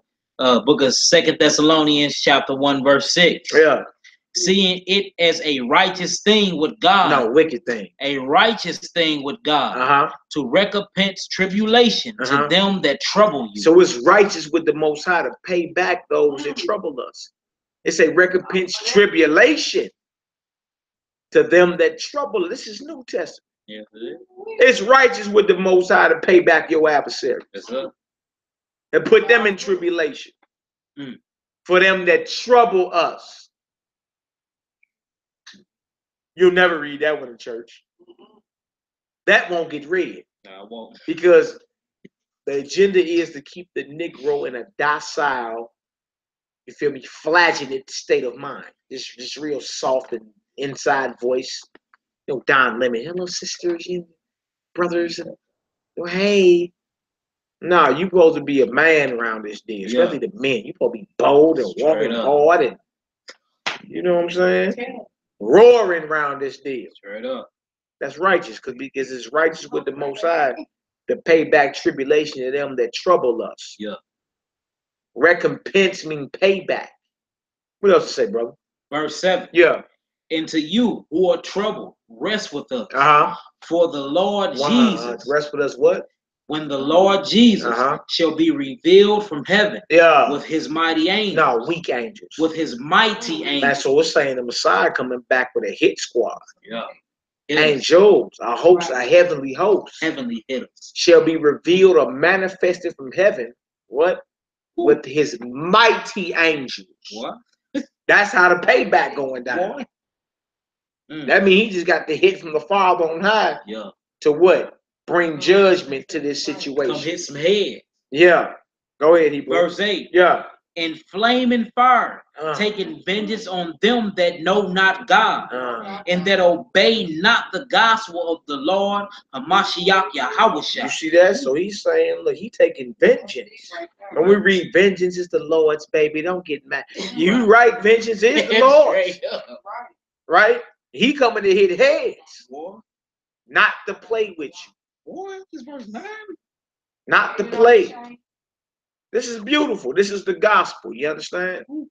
What else to say? Man, verse 9. Who shall be punished with everlasting destruction. That's beautiful. From the presence of the Lord and from the glory of his power. See, everlasting destruction, punished. These heathens are going down for what they've done. No, the Most High tell you in that Zechariah chapter 2, verse 6 to 8, the day they touched you, they touched the apple of my eye. It's like they done poked the Most High in his eye. That's why it's important for the millstone. To kill yourself. Tie around your neck, jump in the ocean. Do you know the heinous crime every time they done shed or killed a prince or a princess of God? That's heinous in the eyes of God. You got to answer for that. That's major. That's capital. There's Sister Sandra Bland. There's Sandra Bland, the sister. Pulled her over. Next thing you know, she dead. The sister up in Chicago that just was in the freezer. And up there. Like the one brother found his organs harvested. Yeah. What about the little girl, the young lady in Pageshare police station? They said hung herself. Yeah. Over traffic. Yeah, over a traffic ticket. Our sister in Israel who decided to join the army in Israel, Tovit Ratcliffe. Yeah. Yeah. They poured acid on her private parts and everything, killed her. Yeah, they did. Because she didn't want to get with one of them heathen officers over there. They killed that little sister, man. Her name Tovit Ratcliffe. Y'all can Google her. Or New York, brother sitting up in his stairwell. He just was found with his brains blown out. Ballistics came back to a police-issued weapon. Yeah. Never been spoke about. You can Google this, but it would not be on no headline. There's so many of our brothers and sisters dying by the hands of this government that we don't even, it's not even on main media. So you see why judgment got to come to set the record straight, to balance the, but the books got to be balanced. It don't make sense for a person to say, I don't know what to pray for. Right, exactly, sis. But Negroes right now is marching, throwing beer bottles and dirty napkins with boogers in. I'm saying. And red paint. And red paint. And this is fruitless. Like, you're not going to get no type of results. You feel me? That you're striving for. Think about it. If you're down there screaming and marching Ain't it because you want some type of positive results? And it's like, look, I want them to hear me because of this. But when David had it was in prayer. Yeah. God told him, look. Hey, look, we're gonna read about David's prayer. We're gonna read a couple of David's prayers. Yeah, 109, Psalm 58. But before we do that, after we finish this, we're gonna go to that Luke and show when the Messiah said, pray for your enemies, he wasn't talking about the Klan or the neo-Nazis. You want me to finish this all off, big bro? Go read on down to you might as well finish it off. Yeah, because that's 10. Yeah. All right, verse 10. When he shall come to be glorified in his saints, and to be admired in all them that believe, because our testimony among you was believed in that day. That's right. Wherefore, also we pray always for you, that our God will count you worthy of this call, and fulfill all the good pleasures of his goodness, and the works of faith with power, that the name works of faith with who? With power. Oh, this gospel is not weak. No, not at all. Feel me? Powerful. It's mighty. What else? That the name of Mashiach Yahushua may be glorified in you, and ye in him, according to the grace of our Elohim and the Mashiach Yahushua. Yeah, the Messiah. See, let's go to Luke 6 real quick. Luke 6, 20 through 27. Luke chapter 6, 20 through 27. What we're gonna show here is, see, they'll read verse 27 and say, love your enemies, pray for your enemies on it, but they never go back up to verse 20 and then read down. It's important you do that so you know who he's talking about. Yeah. Other than that, you'll leave there thinking, pray for that cop that just killed that brother and got off. Yeah. Pray for the Klan who raped your wife. Yeah. You feel me? Like, and then that will make the Bible a contradiction because we got Moses laying somebody down. We got David praying for the heads of his enemies and all that. So now we get all the way up in the New Testament, and then Jesus all of a sudden saying, "No, pray for their wealth and prosperity." Right. Makes no sense. It ain't making no sense. You know what I'm saying? Now, what he did was teach love amongst us as a people. We need to learn to love again. We do. We need to learn to love each other. You know what I'm saying? Because we done became worse than the very heathen that got us oppressed. That's oppressing us. We done came worse than them. We in a wish a nigga would spirit. What happened? And 2 more police officers got injured over in West End. Oh yeah. Yeah, I put some Epsom salt on it, you know. Icy hot. It'd be all right. It'd be all right. It'd be all right. Yeah, after 400 years of us getting high over that day. You just injured? You just injured. We hearing wrong news right now. Yeah, sprained elbow. You be all right. Tripped over a book. Give him a thermometer. Give him some chicken noodle soup. He be all right.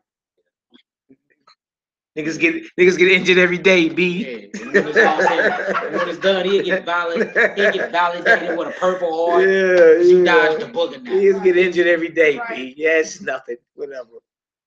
All right, let's get it, Hebrew. We in Luke chapter 6, starting at verse 20. And we're gonna go into, because somebody was asking about the whole forgiveness thing. Then we need Luke 17 after that too, 1 and 2. There's rules to forgiveness. You feel me? Yeah, we need to pull it after that. All right, come on, Hebrew. Let's get it. All right, Luke chapter 6, verse 20. Yeah. And he lifted up his eyes unto his disciples and said, blessed be ye poor, for yours is the kingdom of God. Knows who he's talking to. He's talking about it to his disciples. Blessed are the poor, yours is the kingdom. All right, what else to say? Verse 21. Blessed are ye that hunger now, for ye shall be filled. Yeah. Blessed are ye that weep now, for ye shall laugh. Right. Blessed are ye when men shall hate you, and when they shall separate you from their company. Yeah. That ye shall reproach you. Read it again. And shall reproach. Let me start that from 22 again. Blessed are ye when men shall hate you, and when they shall separate you from their company. When they shall separate you from their company. Yeah. Okay, go ahead. And shall reproach you and cast out your name as evil for the Son of Man's sake. Rejoice ye in that day and leap for joy. No. Get mad. Rejoice ye in that day and leap for joy. Rejoice ye in that day and leap for joy when you're cast out for the Son of Man's sake. He said, don't get mad. They got me messed up. Nigga call me a devil. Nigga, they ain't said none of that, did it? No. It said leap for joy. Yeah. All right, go ahead. For behold, your reward is great in heaven. For in like manner did their fathers unto the prophets. Now, so the question is, who did what to the fathers?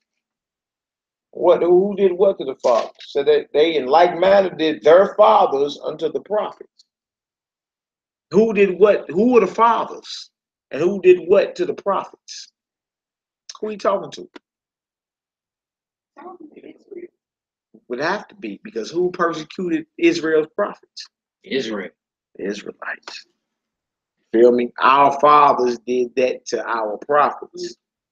So he said, rejoice in that day when people talk bad about you. So he's dealing with a situation to teaching us how to deal with the naysaying and the mocking amongst each other. He's like, look, they fathers did the same thing to the prophets. So if you hated for the truth, rejoice. Leap for joy. Don't get mad, nigga. My auntie got me messed up. You feel me? My sister got me messed up. Get all bow-legged in the shoulders. You ready to fight? That's not the spirit. He said they actually rejoice. Because their fathers did the same thing to the prophets of old. They hated them. They despised them. He said, look, leap for joy because you got a reward in heaven that's great. Who get mad about a reward in heaven? And you going to be happy about that, ain't you? So now we've established that Christ is talking to Israel about dealing with Israel. He ain't talking about nobody else. All right, what else to say? Verse 24. Yeah. But woe unto you that are rich, for ye have received your consolation. So woe unto you that already paid off. You know, you good. What else to say? Verse 25. Woe unto you that are full, for ye shall hunger. Woe unto you that laugh now, for ye shall mourn and weep. Woe unto you when all men shall speak well of you. For so did their fathers to the false prophets. See, so there we go again. Their fathers spoke well of the false prophets. Spoke bad about the real prophets, but when the false prophets showed up, because the real prophets show up and tell you what you need to hear, and they don't feel good all the time. Sometimes you're like, oh God, that thing just said that about what? That sounded like he was talking to me, because it was meant for you. Creflo Dollar show up, you stanky legged and clapping. Yeah. All right. So this right here, just so y'all can write it down and just show y'all an example of it, showing what they did to the fathers, right? 2 Chronicles 36. I'm gonna read this real quick. 2 Chronicles 36. I'll start at verse 14. 2 Chronicles 36. Verse 14. Just to show what the Messiah was saying. What they did to the fathers did to the prophets. Here we go right here. 2 Chronicles 36 and 14. Moreover, all the chief of the priests and the people transgressed very much after all the abominations of the heathen and polluted the house of Yah, which he had hallowed in Jerusalem. And the Most High God of their fathers sent to them by his messengers, rising up betimes and sending, because he had compassion on his people and on his dwelling place. But they mocked the messengers of God and despised his words and misused his prophets. Till the wrath of the Most High rose against his people, till there was no remedy. Therefore, he brought upon them the king of the Chaldees, who slew their young men with the sword in the house of their sanctuary, and had no compassion upon young man or maiden, old man, or him that stooped for age. He gave them all into his hand. All the vessels of the house of Yah, great and small, and the treasures of the house of Yah, and the treasures of the king and of his princes, all these he brought to Babylon. And they keep going, but it shows you that the Most High been sending us messengers, and we mock them. So when the Messiah says, so did their fathers to the prophets, he wasn't talking about white folk did that to the prophets. He wasn't talking about Arabs did that. We did that to the prophets God sent us because we ain't want to hear the truth. That's right. All right. So now we know he was talking about his people. All right. What that next verse say, Shalom. Verse 27.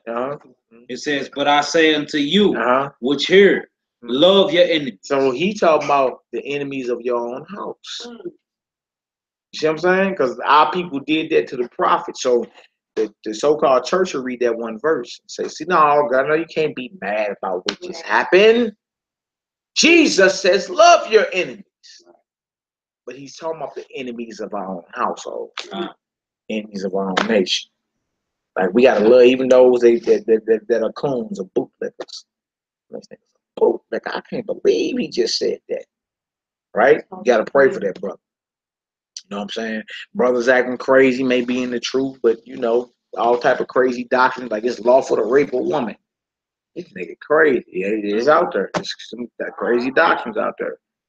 That Negro will get pistol whipped coming around her, but he'll still get prayed for. We'll pray for him. We'll get pistol whipped. Yeah, he'll get pistol whipped coming around her. But we'll still have to pray for him. Yeah.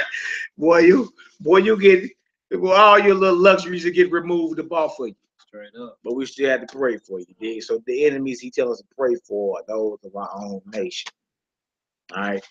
So that's I wanted to go there to show that, because in this hour, the so-called Negro preachers say, well, you can't get no type of God. You can't ask God for no type of thing. God just pray for them. But he's actually saying pray for those that are enemies of your own people. Right. That's why we started at verse 20. Their fathers did the same thing to the prophets. Well, that's the enemies he's talking about. Matthew chapter 10, he said your enemies will be they of your own household. Your foes will be they of your own household. You feel me? Those are your enemies he's talking about. Those are the enemies you pray for.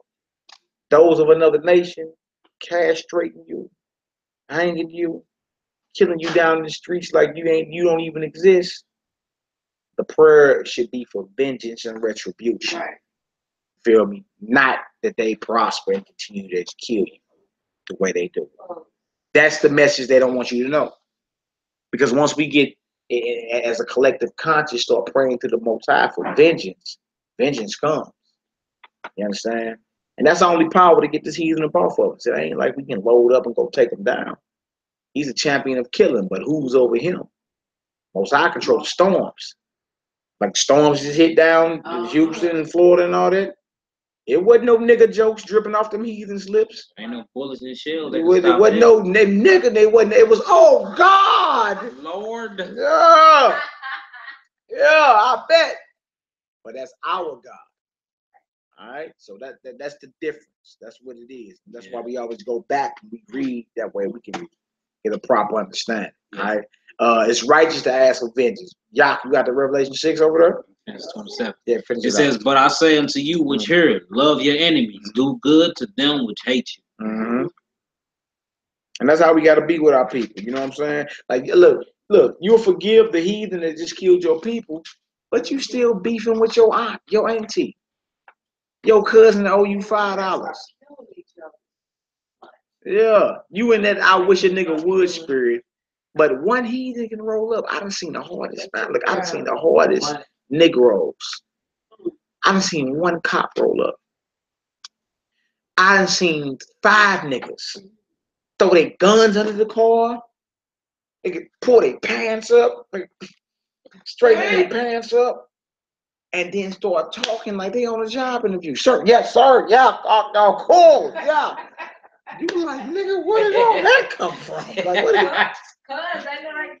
Nigga, like that is one of them.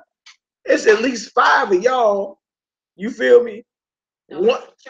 Hey, that's called being dismayed. Right, because you niggas probably just got done killing a nigga back down the street. Down the street, you did.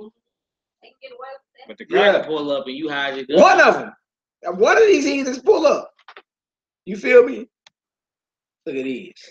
What? He like, that head hanging. That head to the left. That Hebrew turn. Yeah.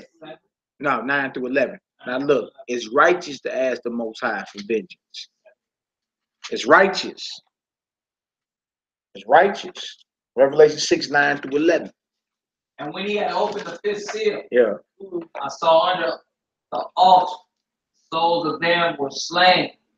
Word of Yah. So he saw under the altar those that were martyred for the truth, slain for the word of God.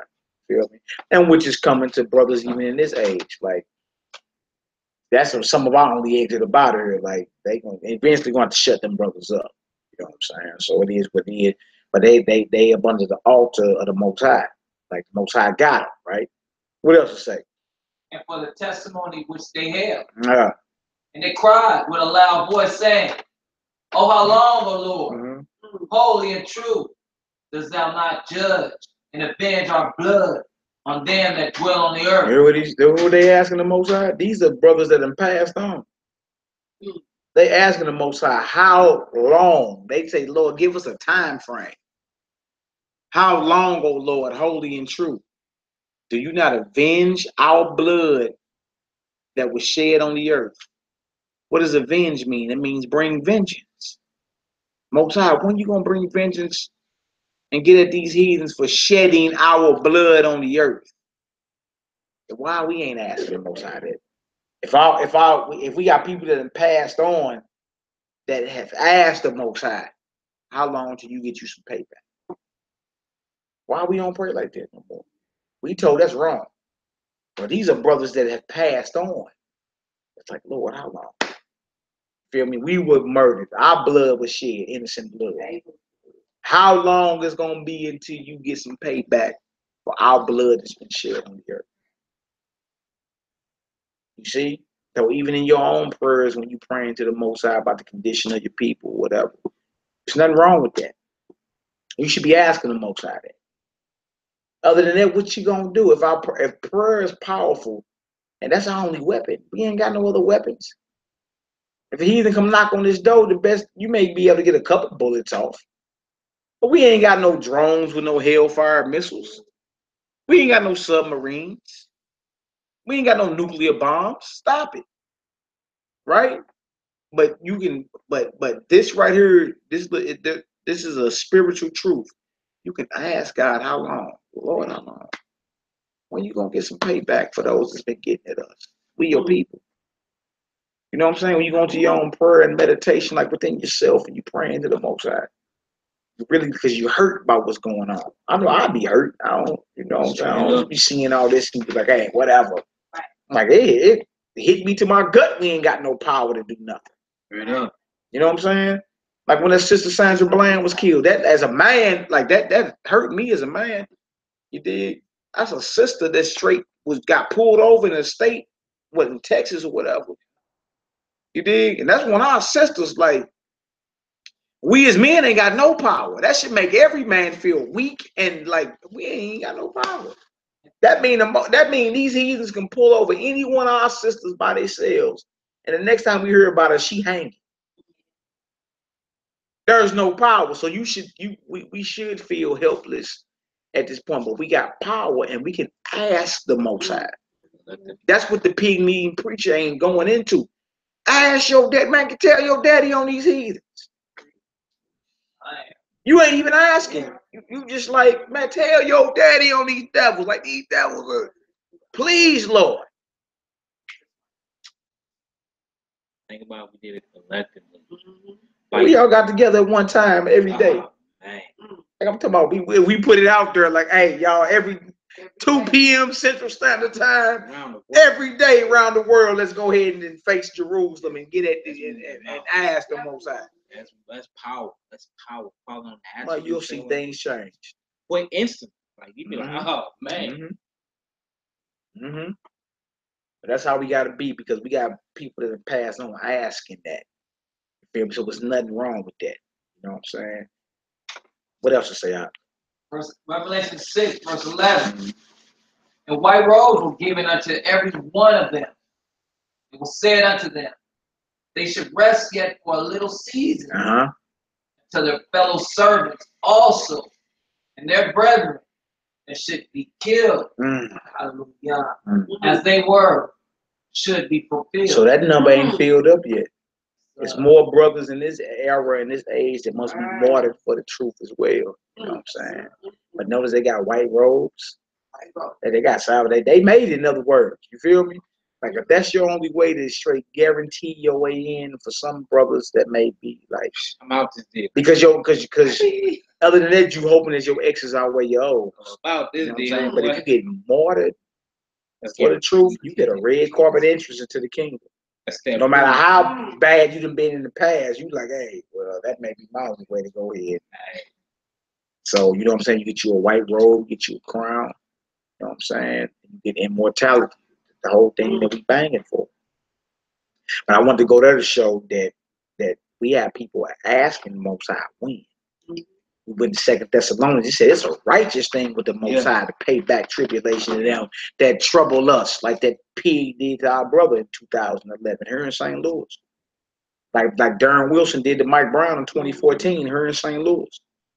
Righteous. But you're not asking. They did it, Thaddeus. My brother here in St. Louis, Thaddeus, that was 2015? Yeah. Did him in 2015, a year after Mike Brown. Not even a whole year. It was like in April 2015. So it was Yeah, something like that. Bro. Something like that. That bro, he was down there protesting. And then he got called, the police got called to his mama crib in Jennings. When we pulled up over there, his brains were still on the grass. He died with his Bible in his hand. Like, hey, whatever, you devils. You know what I'm saying? We had just seen the brother like a day earlier. Most have mercy on our brother. Most have mercy on the brother. I need Psalm 58. We need a couple more. We gonna close down. Psalm 58. I grab Psalm 58. Psalm 58. Start at verse 1. It's only like 11 verses. Psalms 109. You grab it 58. I do that 109. That 109. That's what I'm saying. 109 is what we. You grab 58, bro. Yeah. Get that 109. Yeah. Psalm. Grab Psalms 10 too. That's a short one. And we end it with Psalms 109. That's the prayer. 109, boy. That's the prayer. You know what I'm You saying? said Psalms 10, big bro. Yeah. I need y'all. We got a couple more before we get that Psalms 109. I got Job 29. We need Psalms like 2, 3, and 4. We got a few more, and then we get that Psalm 109 and end it. But it's righteous, y'all. It ain't like it's evil or nothing like that. It ain't like, well, that's the God of the Old Testament. New Testament, that ain't what it's the same. That's Jesus' daddy you talking about. You know what I'm saying? And in the end, he comes with a host, an army. You feel me? And you already hit up. But our earth's like, look, that's my prayer. I feel you. You all good too? Yeah. Psalm 58. Trying to wage war, spirit. Yeah. But I mean, that's our birthright. We got every right to do that. That's what I'm saying. I'm just trying to get people what I got. I already. We got every right to do that, man. Like today's society got you thinking that's too radical and that's evil, but it's not. You feel me? You actually got the most powerful power at your calling. Yeah. This is all what you want. You know what I'm saying? Now, if you don't care and you like the fact that they getting away with all that, and pray for butterflies. Nah. You know?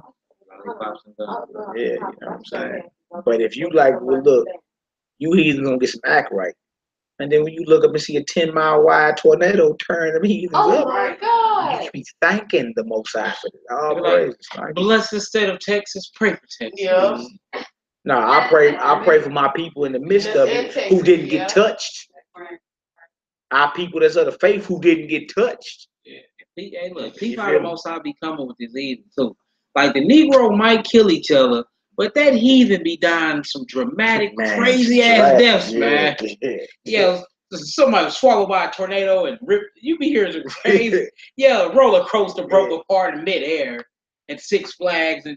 Like they be dying some more final destination type deaths. Yeah, be dying in the elements. Hey, remember the crocodile wrestler? Yeah, got stung by some stingrays out there wrestling the crocodiles and alligators. And also YouTube, I seen they was at like a zoo having like the circus. Man, this dude tried to go in there and throw some rings around a lion. Lion ate his head off. His head completely off. Who died like that, bro? Because niggas ain't getting in no lion pen. You know what I'm saying? He's over the light plate with the light plate, his head in the mouth. Yeah. Lion ate his head off. Yeah. Over here playing around. Let's get that Psalm 58. 58. Yes, sir. We got a couple more of these deals and we're going to get up out of here. You know what I'm saying? Verse 1. To the chief musician, all to Kish, which Tom What you said. All right. of David. Do you indeed speak righteousness, O congregation? Yeah. Do ye judge upright, O ye sons of men? Yea, in heart ye work wickedness. Ye weigh the violence of your hands in the earth. The wicked are estranged from the womb. The wicked, hold on. The wicked are what? Are estranged from the womb. It say the wicked have a wicked inclination from the womb, y'all. They are estranged from the womb. Go ahead. They go astray as soon as they be born. Speaking Man, lies. as soon as they be born, these little heathens are wicked. Speaking lies.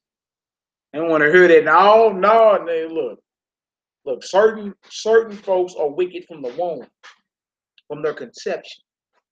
It is what it is. They say as soon as they be born, speaking lies. What else it say?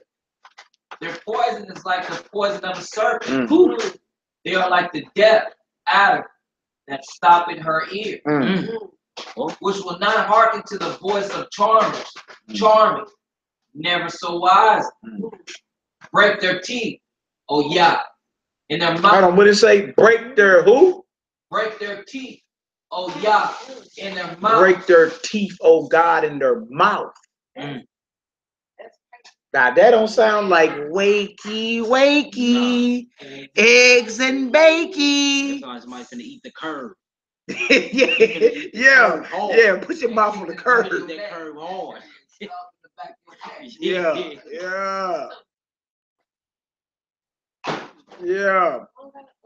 You got it. What you got? An iPhone? Oh, okay. I got one in the truck.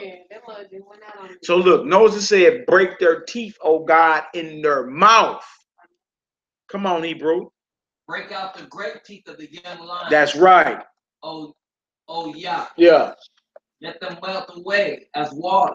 Let them all melt away as who? As water. Come on. Which runneth continuously.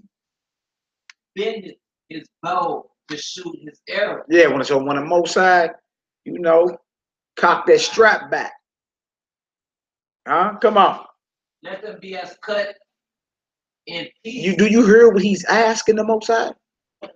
Like when you bend your bow to shoot your arrow, may the wicked be cut in pieces. He don't sound like he praying that, may he live a long, exuberant, prosperous, breathtaking life. No, that's a little Lord, when you got him in your crosshairs, chop him down. That's what it say. Go ahead, Hebrew. As a snail which melted, that every one of them pass away. Like the untimely birth of a woman. Like the untimely birth of like a premature birth or something? Woo. That they may not see the sun. That's right. Before your pots can feel the thorns, he shall take them away as with the whirlwind, both living and in his wrath. The word, didn't we just see some storms? Yes, sir. He should take them away as with a whirlwind. This is the mighty power you serve. He's not playing no games with these heathens. You understand? And they be knowing it. That's why when it be a 10-mile wide tornado, they say it's of biblical proportion. Yeah. And there are no nigger jokes dripping off their lips in their mouths. None. I know what they saying? Oh God. Yes, oh God, Lord. What else to say? The righteous shall rejoice when he seeth the vengeance. No, I say, okay, yeah. He said the righteous gon' pout. Shall rejoice when he seeth the vengeance. It say the righteous is going to rejoice when he sees the vengeance of God. Not be sad. Not say, oh God, why did you do America like that? Oh God. Listen, no, the righteous is gonna rejoice when he see the vengeance of God. What else to say? He shall wash his feet in the blood of the wicked. Also, the righteous is going to wash his feet in the blood of the wicked. Do y'all hear that? The righteous shall rejoice when he see the vengeance. He going to wash his feet in the blood of these devils. Wow. Come on, Hebrew. So that a man shall say, verily, verily, verily, there is a reward for the righteous. Right there, yeah. Verily, he is Yah that judges in the earth. So when you see the wicked go down, and when you see the righteous washing his feet in the blood of the wicked, the man gonna say, truly there is a reward for the righteous. Truly the Most High got him some payback. Truly the Most High got him some payback, some vengeance. Now that's he. He need one. Yeah, that's what I would about to. Surely there is a reward. Sound like payback, don't it? Yes, sir. And then it said the righteous gonna rejoice. The righteous gonna rejoice when he see payback and vengeance. That's how we ought to be, y'all. And that's the spirit we need to be in. All right. I got another one. I do Psalm 10. Psalm the 10th chapter. Got a couple of them we gonna do.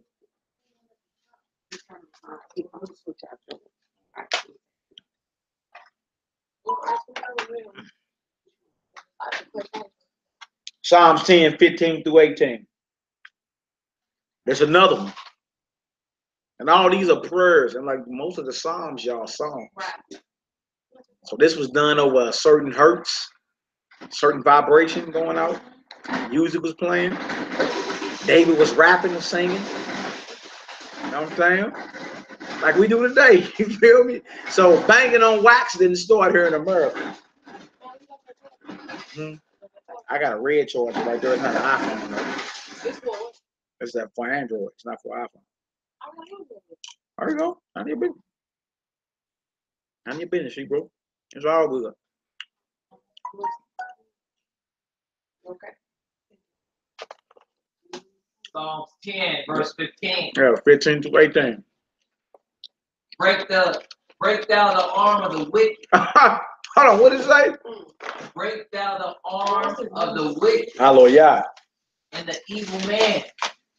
Seek out his wickedness till thou find none. You heard what David was asking the Most High? Lord, break their arms.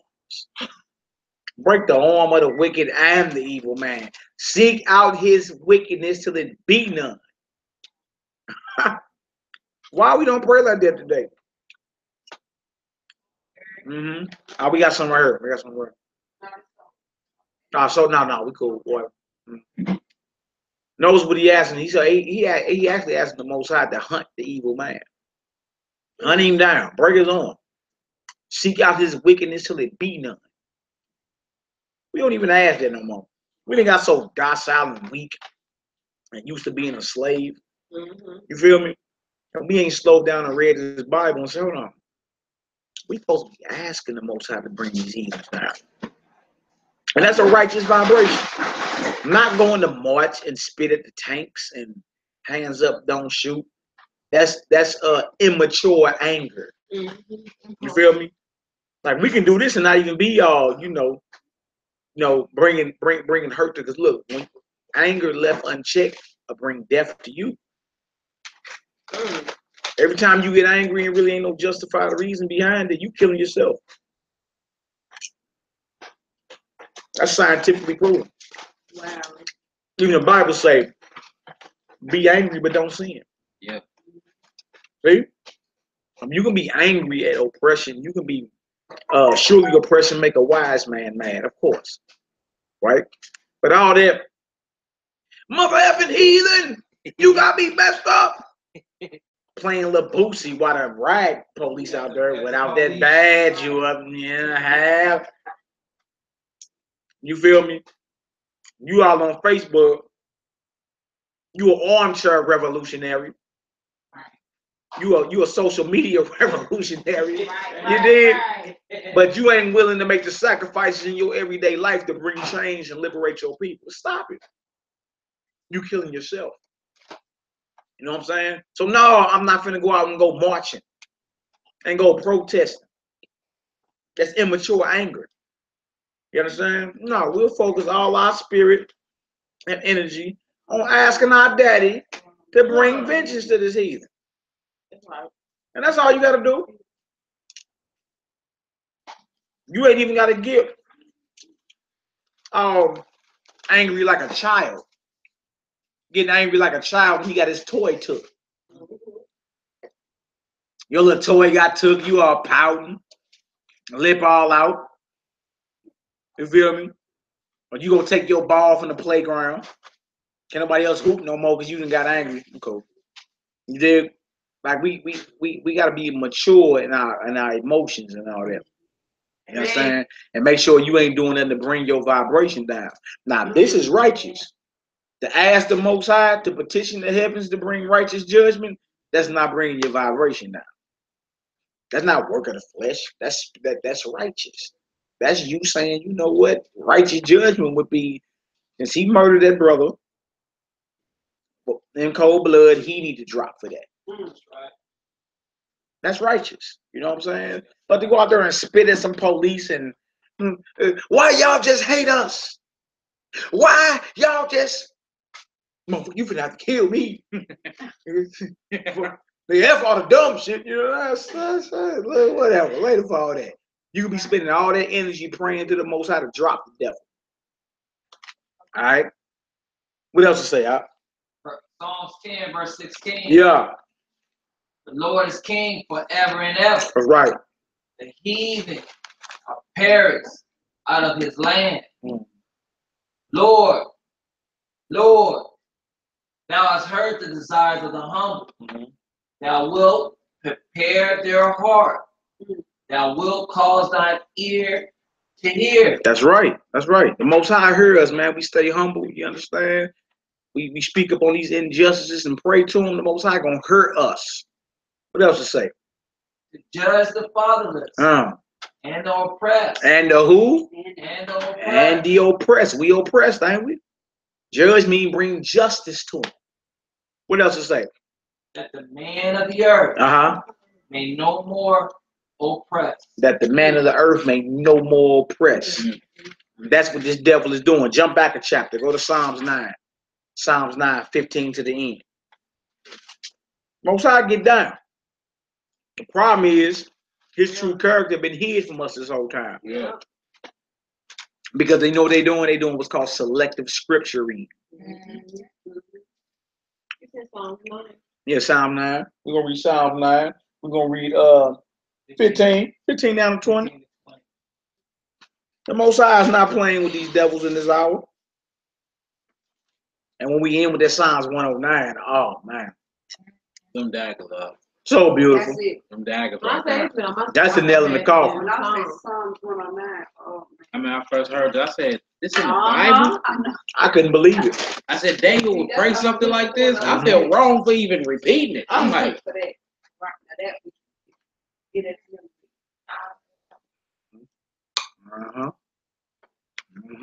I get it.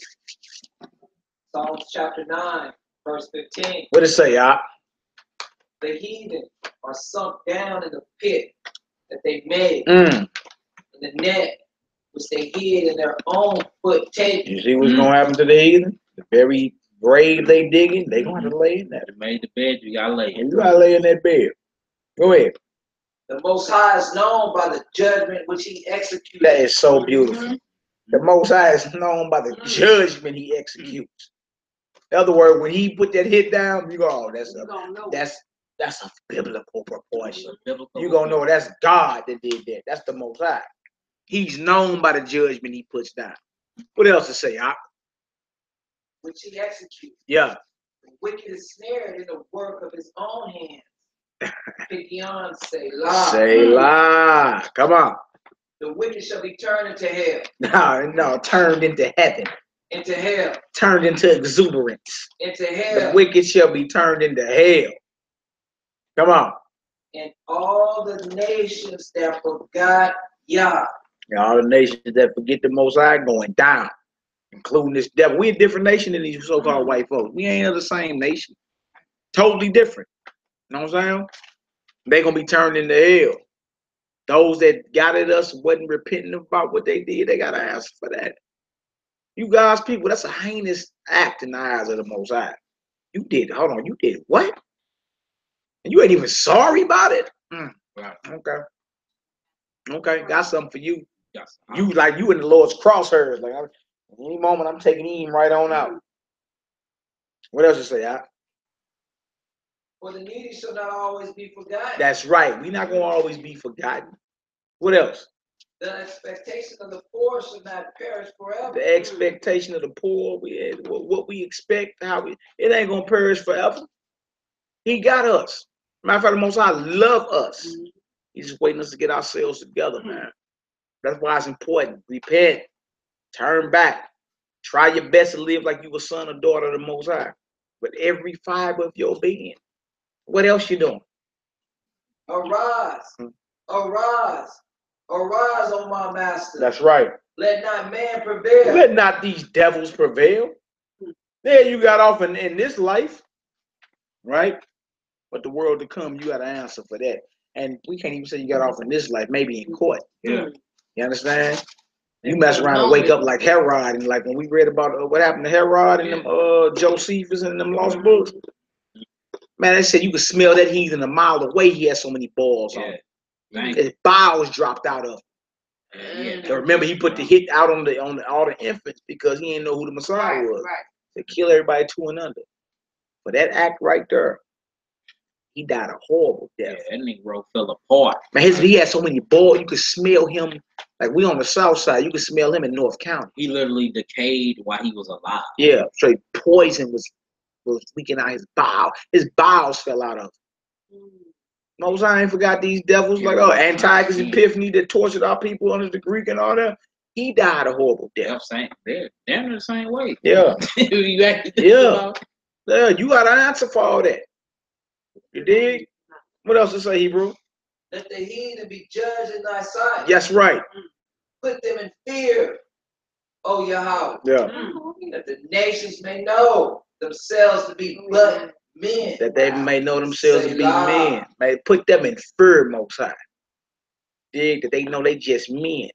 Because right now you can't tell this he's nothing. He feeling God. He never going down. It's like Pharaoh felt. All right, let's read the Psalms 109. End it on out of here. Psalms 109. Let's read like 1 through I believe it's like 16. Right on point, my brother. 1 through 16. I believe so. Y'all read the whole chapter. Whole chapter go in with that meat that's on there. Yeah.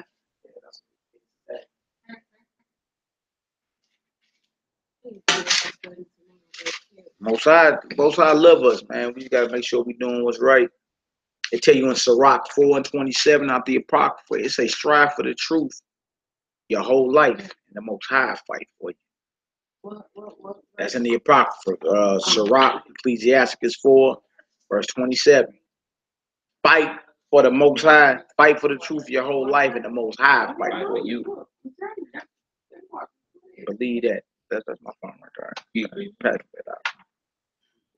That's all good, brother.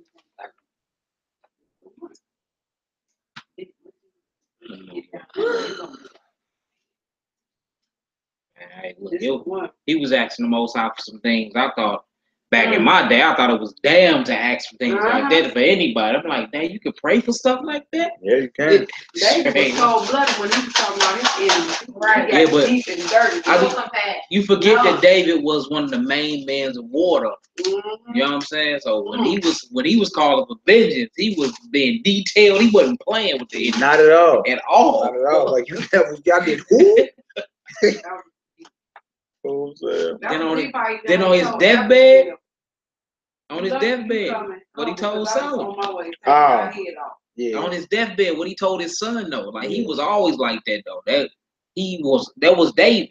Yeah. Like if you was an enemy, he wished death on you. He like, look, most I come kill these niggas in these heathens. Yeah, like I ain't playing no game.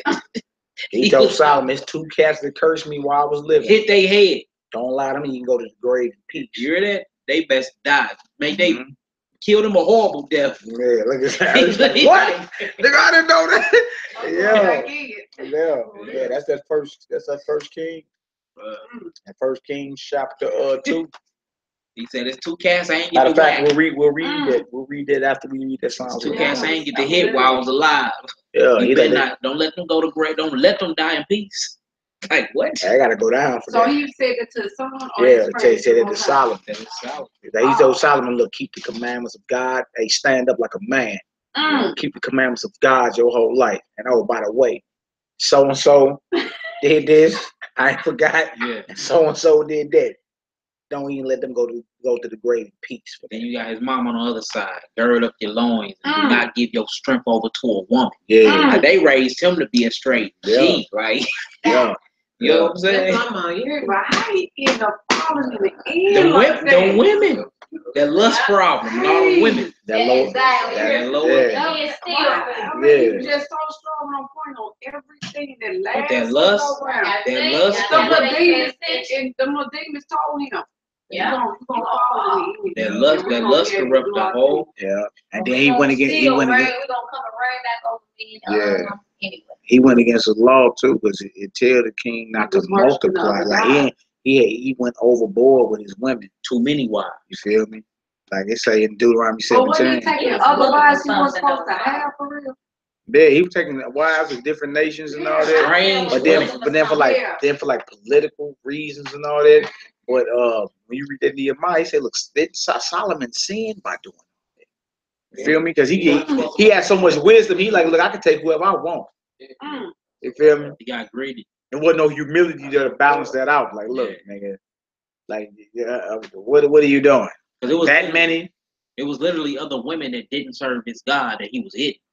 Like it ain't like you come in letting them worship in their and letting them worship in their own tents. And it wasn't like that they came into the truth together and they both was off. Right. He was meeting women that served other gods, still was hitting them. That's all. That's just all. And the snakes, niggas.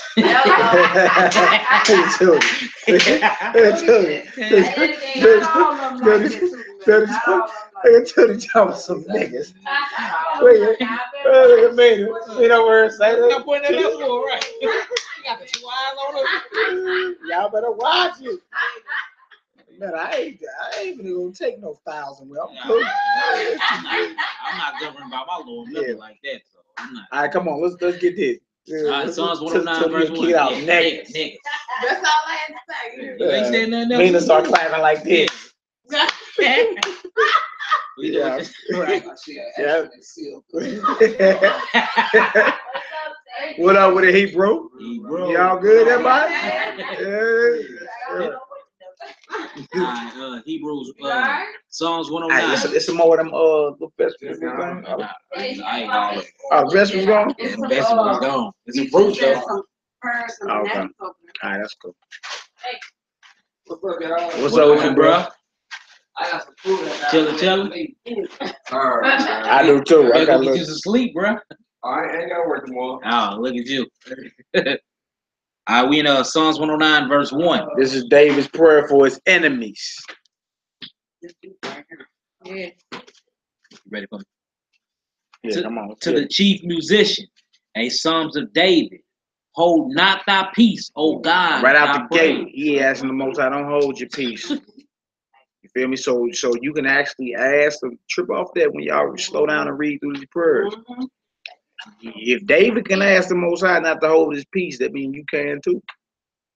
You can ask the Most High, don't hold your peace. What else to say? Verse 2. For the mouth of the wicked and the mouth of the deceitful are opened against me. They have spoken against me with a lying tongue. They compassed me about also with words of hatred and fought against me without a cause.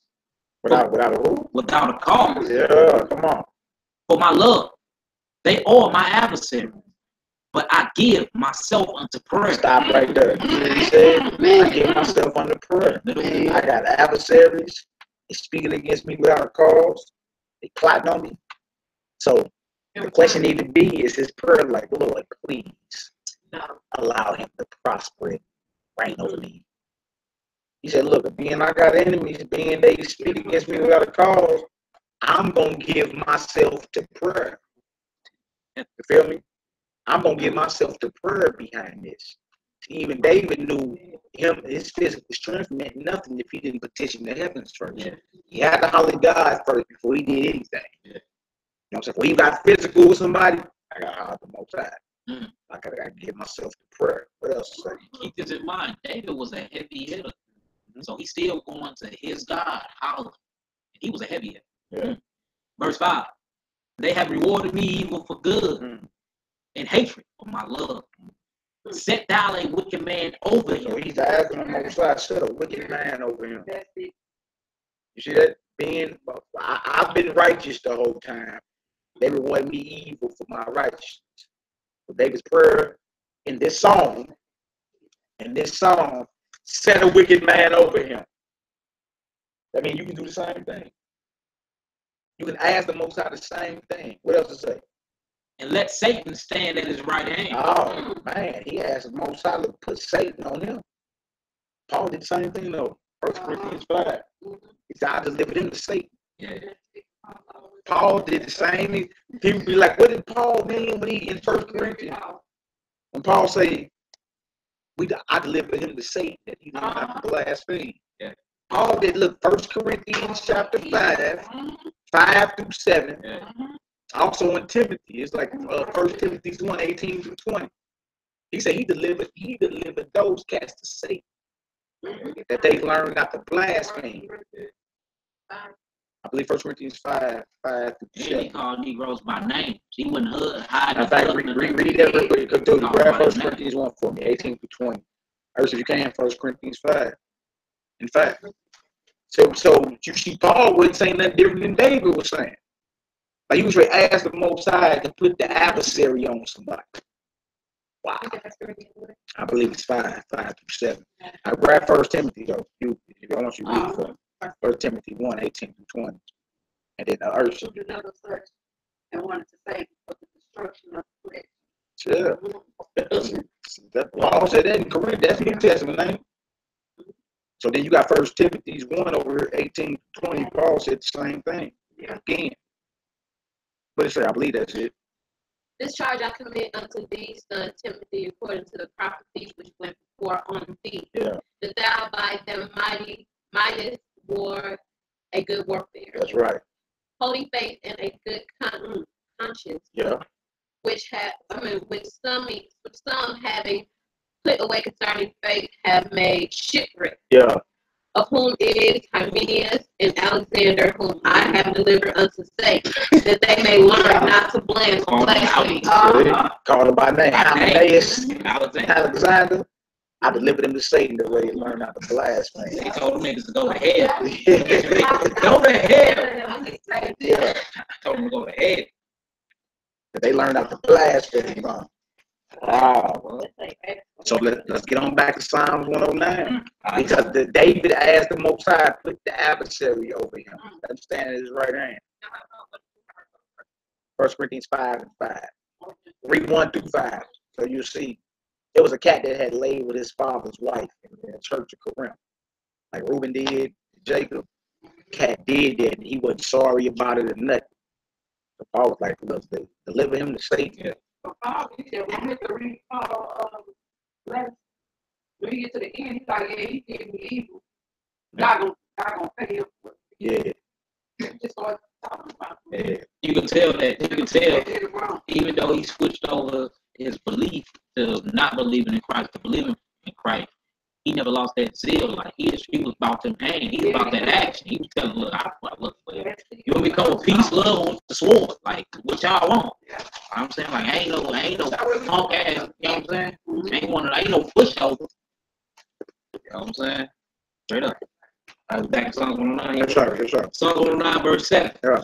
When he shall be judged, let him be condemned. Let him be blessed. Let him be condemned. Wow. And let his prayers become sin. Let his prayer become sin. Meaning, Lord, whatever he praying to you may become a crime in your eyes. See, now that would be our prayer collectively about these heathens killing our people out here. About them cops killing us, that the cop just got off of killing my brother in St. Louis. Yeah. This will be our prayer for him. That's right. So we'll give ourselves we'll pray for you. Yeah. Right? It's going to be this right here. Or let a heart attack come speedily. May his prayer become a sin. It's 100,000 Hebrews praying that he ain't waking up in the morning. Yeah. That's what it is. Yeah. Verse 8.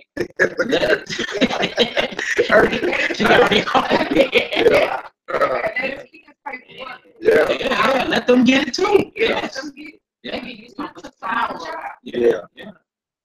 Let his days be few. Yeah. Let his days be few. Yeah. And let another take his office. Yeah. Let his children be fathers, and his wife a widow. Let his children be continually vagabond and bed. Let them seek their bread also out of their desolate places. Let the extortioner catch all that he has, and let the stranger spoil his labor. Let there be none to extend mercy unto him, neither let there be any to favor his fatherless children. He went back to kids. Yeah. Like, let him back. No favor for his children, none of it. May his wife be a widow, may they be vagabonds, may they be begging. But another take his office, meaning whatever he was doing, somebody else gonna take over what he was, all that. Yeah. Verse 13. Yeah. Let his posterity Posterity. be cut off. That means his lineage. Yeah. That means, look, it may end with him and his son. It's a wrap. What else it say? And in the generation following, let their name be blotted out. Let the iniquity of his fathers be remembered with the Lord. Go deeper than you just saying, well, I've never owned slaves. I said, let the iniquity of your fathers be remembered. All every most high. That's like we had to answer for what our fathers did. They got to answer. What else it say? Let not the sins of his mothers be blotted out. Let not the sin of his mammy. The mammy that squirted him out. She gotta get it too. She gotta answer too. But David, David, who had a heart like the Most High. Yeah. Now look at this is a man that had a heart like the Most High. That people later on. David will have it in the scripture, Old and New Testament, say he had a heart like the Most High. He loved David. Really? David actually means beloved, actually. That's what his name means. So when you slow down and read through these prayers, understand that like you know, you have that power. You can petition and ask the Most High the same thing, but make sure that you doing what's right. Yeah, make sure you keeping them commandments, you striving. That way, when calamity, anything comes, and it's all type of injustice, you can petition the heavens and watch the Most High move on your behalf. Sometimes you can reap them same coals on your head if you are. Yeah. Verse 15. Yeah. Let them be before the Lord continually, that they may cut off the memory of them from the earth. They memory of his posterity. I don't even remember them no more. May they be rooted out from under heaven. That's major, man. Yeah. Because we all our father's seed. You feel me? But if somebody like, look, kill every male in that family, they send them women into slavery, children. You feel me? Like your whole line has been cut at that point. They bloodline. Like think about this. We got a recent example of that. They did that to Saddam Hussein. Mm-hmm. They killed him and his sons. All his sons. They invaded Iraq. But that's what the United States do when they go to war. They kill all of the big kids. Yeah. But they can't rise up against. So, and then one of them cats walk through the mall, you get a stiff back, you salute. You say he righteous. You don't even know that he been around there. They could take in our whole lineages. You dig? So if they getting down like that on the wicked, come on, man, the Most High. It don't pay to go against his anointing. What else say? Verse 16. Because that he remembered not to show mercy. Now this is the reason why David is asking this. He ain't the cat he asking that the Most High hit. He didn't show no mercy. It's like that brother did on that cop. I'm gonna kill this MF. Yeah. You feel me? My AKs with drums on. I'm gonna kill this MF. Now all our brothers. What David is asking the Most High to take this cat head because this man never showed mercy. No type of mercy. This was a stone cold killer. Straight up. At least David was a righteous warrior. You feel me? It was the cause the reason he took your head. David, like, look, these cats ain't got no morals. They just killing the shit innocent blood. Lord, kill all of them. Don't even allow none of them to live. They all wicked. Come on, Hebrew. But persecuted the poor and needy man. Yeah.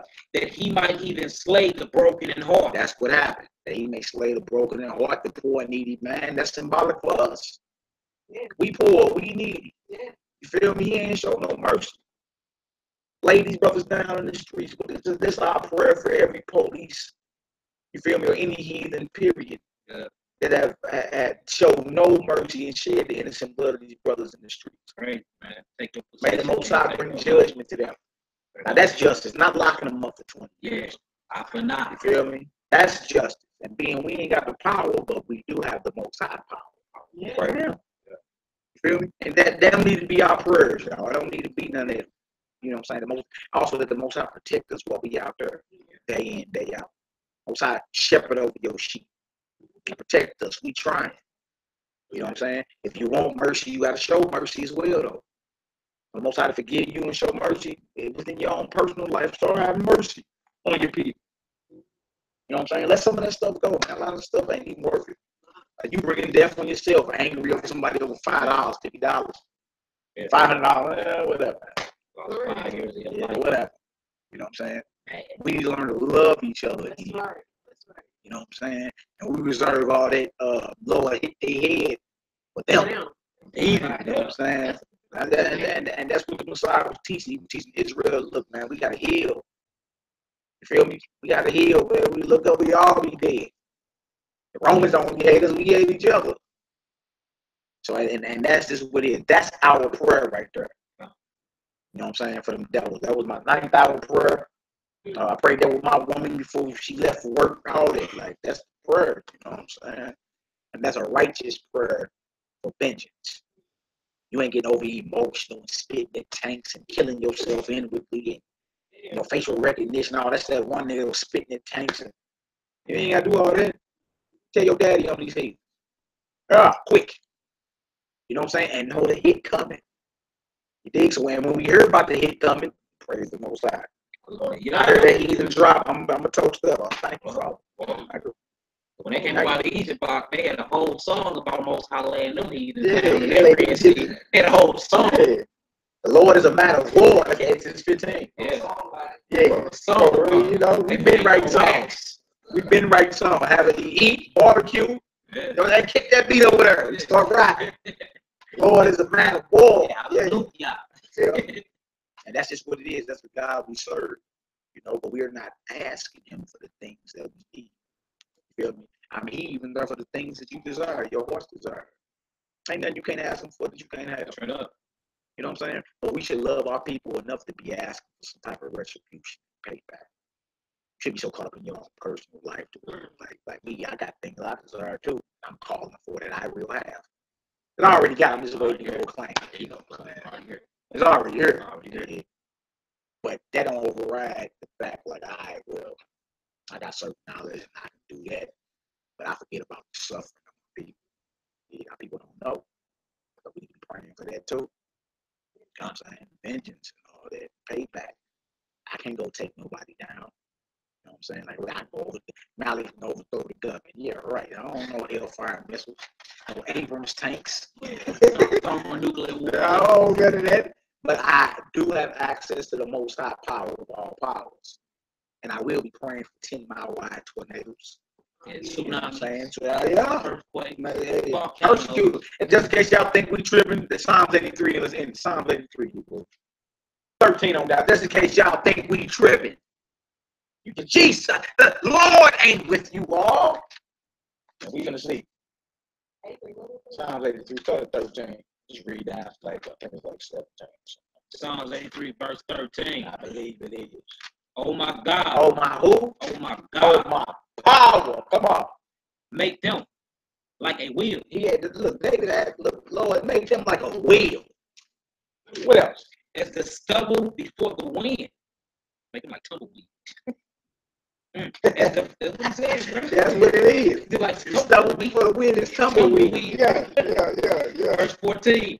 As the fire burneth a wood, as the flames set up the mountains on fire. Make them like that. What else he say? So persecute them with thy tempest. Y'all know what a tempest is, don't you? Tempest is like a storm, like a tsunami, like a whirlwind. Yeah. He asking the Most High, persecute them with your tempest. Make them like a wheel. Pray with thy storm. Make them afraid with your storm. That's how it just happened, bro. Hey, so when I see old Hurricane Irma, bro, Hurricane Harvey, that's Hurricane Yah. Yeah. You understand? Right? He asked the Most High, make them afraid with your storm. Persecute them with your tempest. Earth like that, look at Earth. Yo, that's right. Come on, Hebrew. Fill their faces with shame. Fill their faces with joy. Fill their faces with shame. Fill their faces with exuberance. Fill their faces with shame. He's asking that their faces be filled with shame. What up?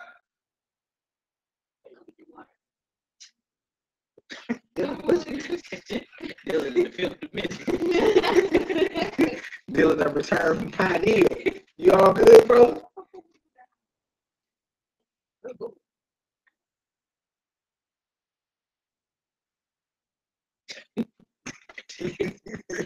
That Hebrew that boy. He gonna be something else. Yeah. All right, so look, what it say? It says, fill their faces with shame, that they may seek thy name, O Lord. Yeah.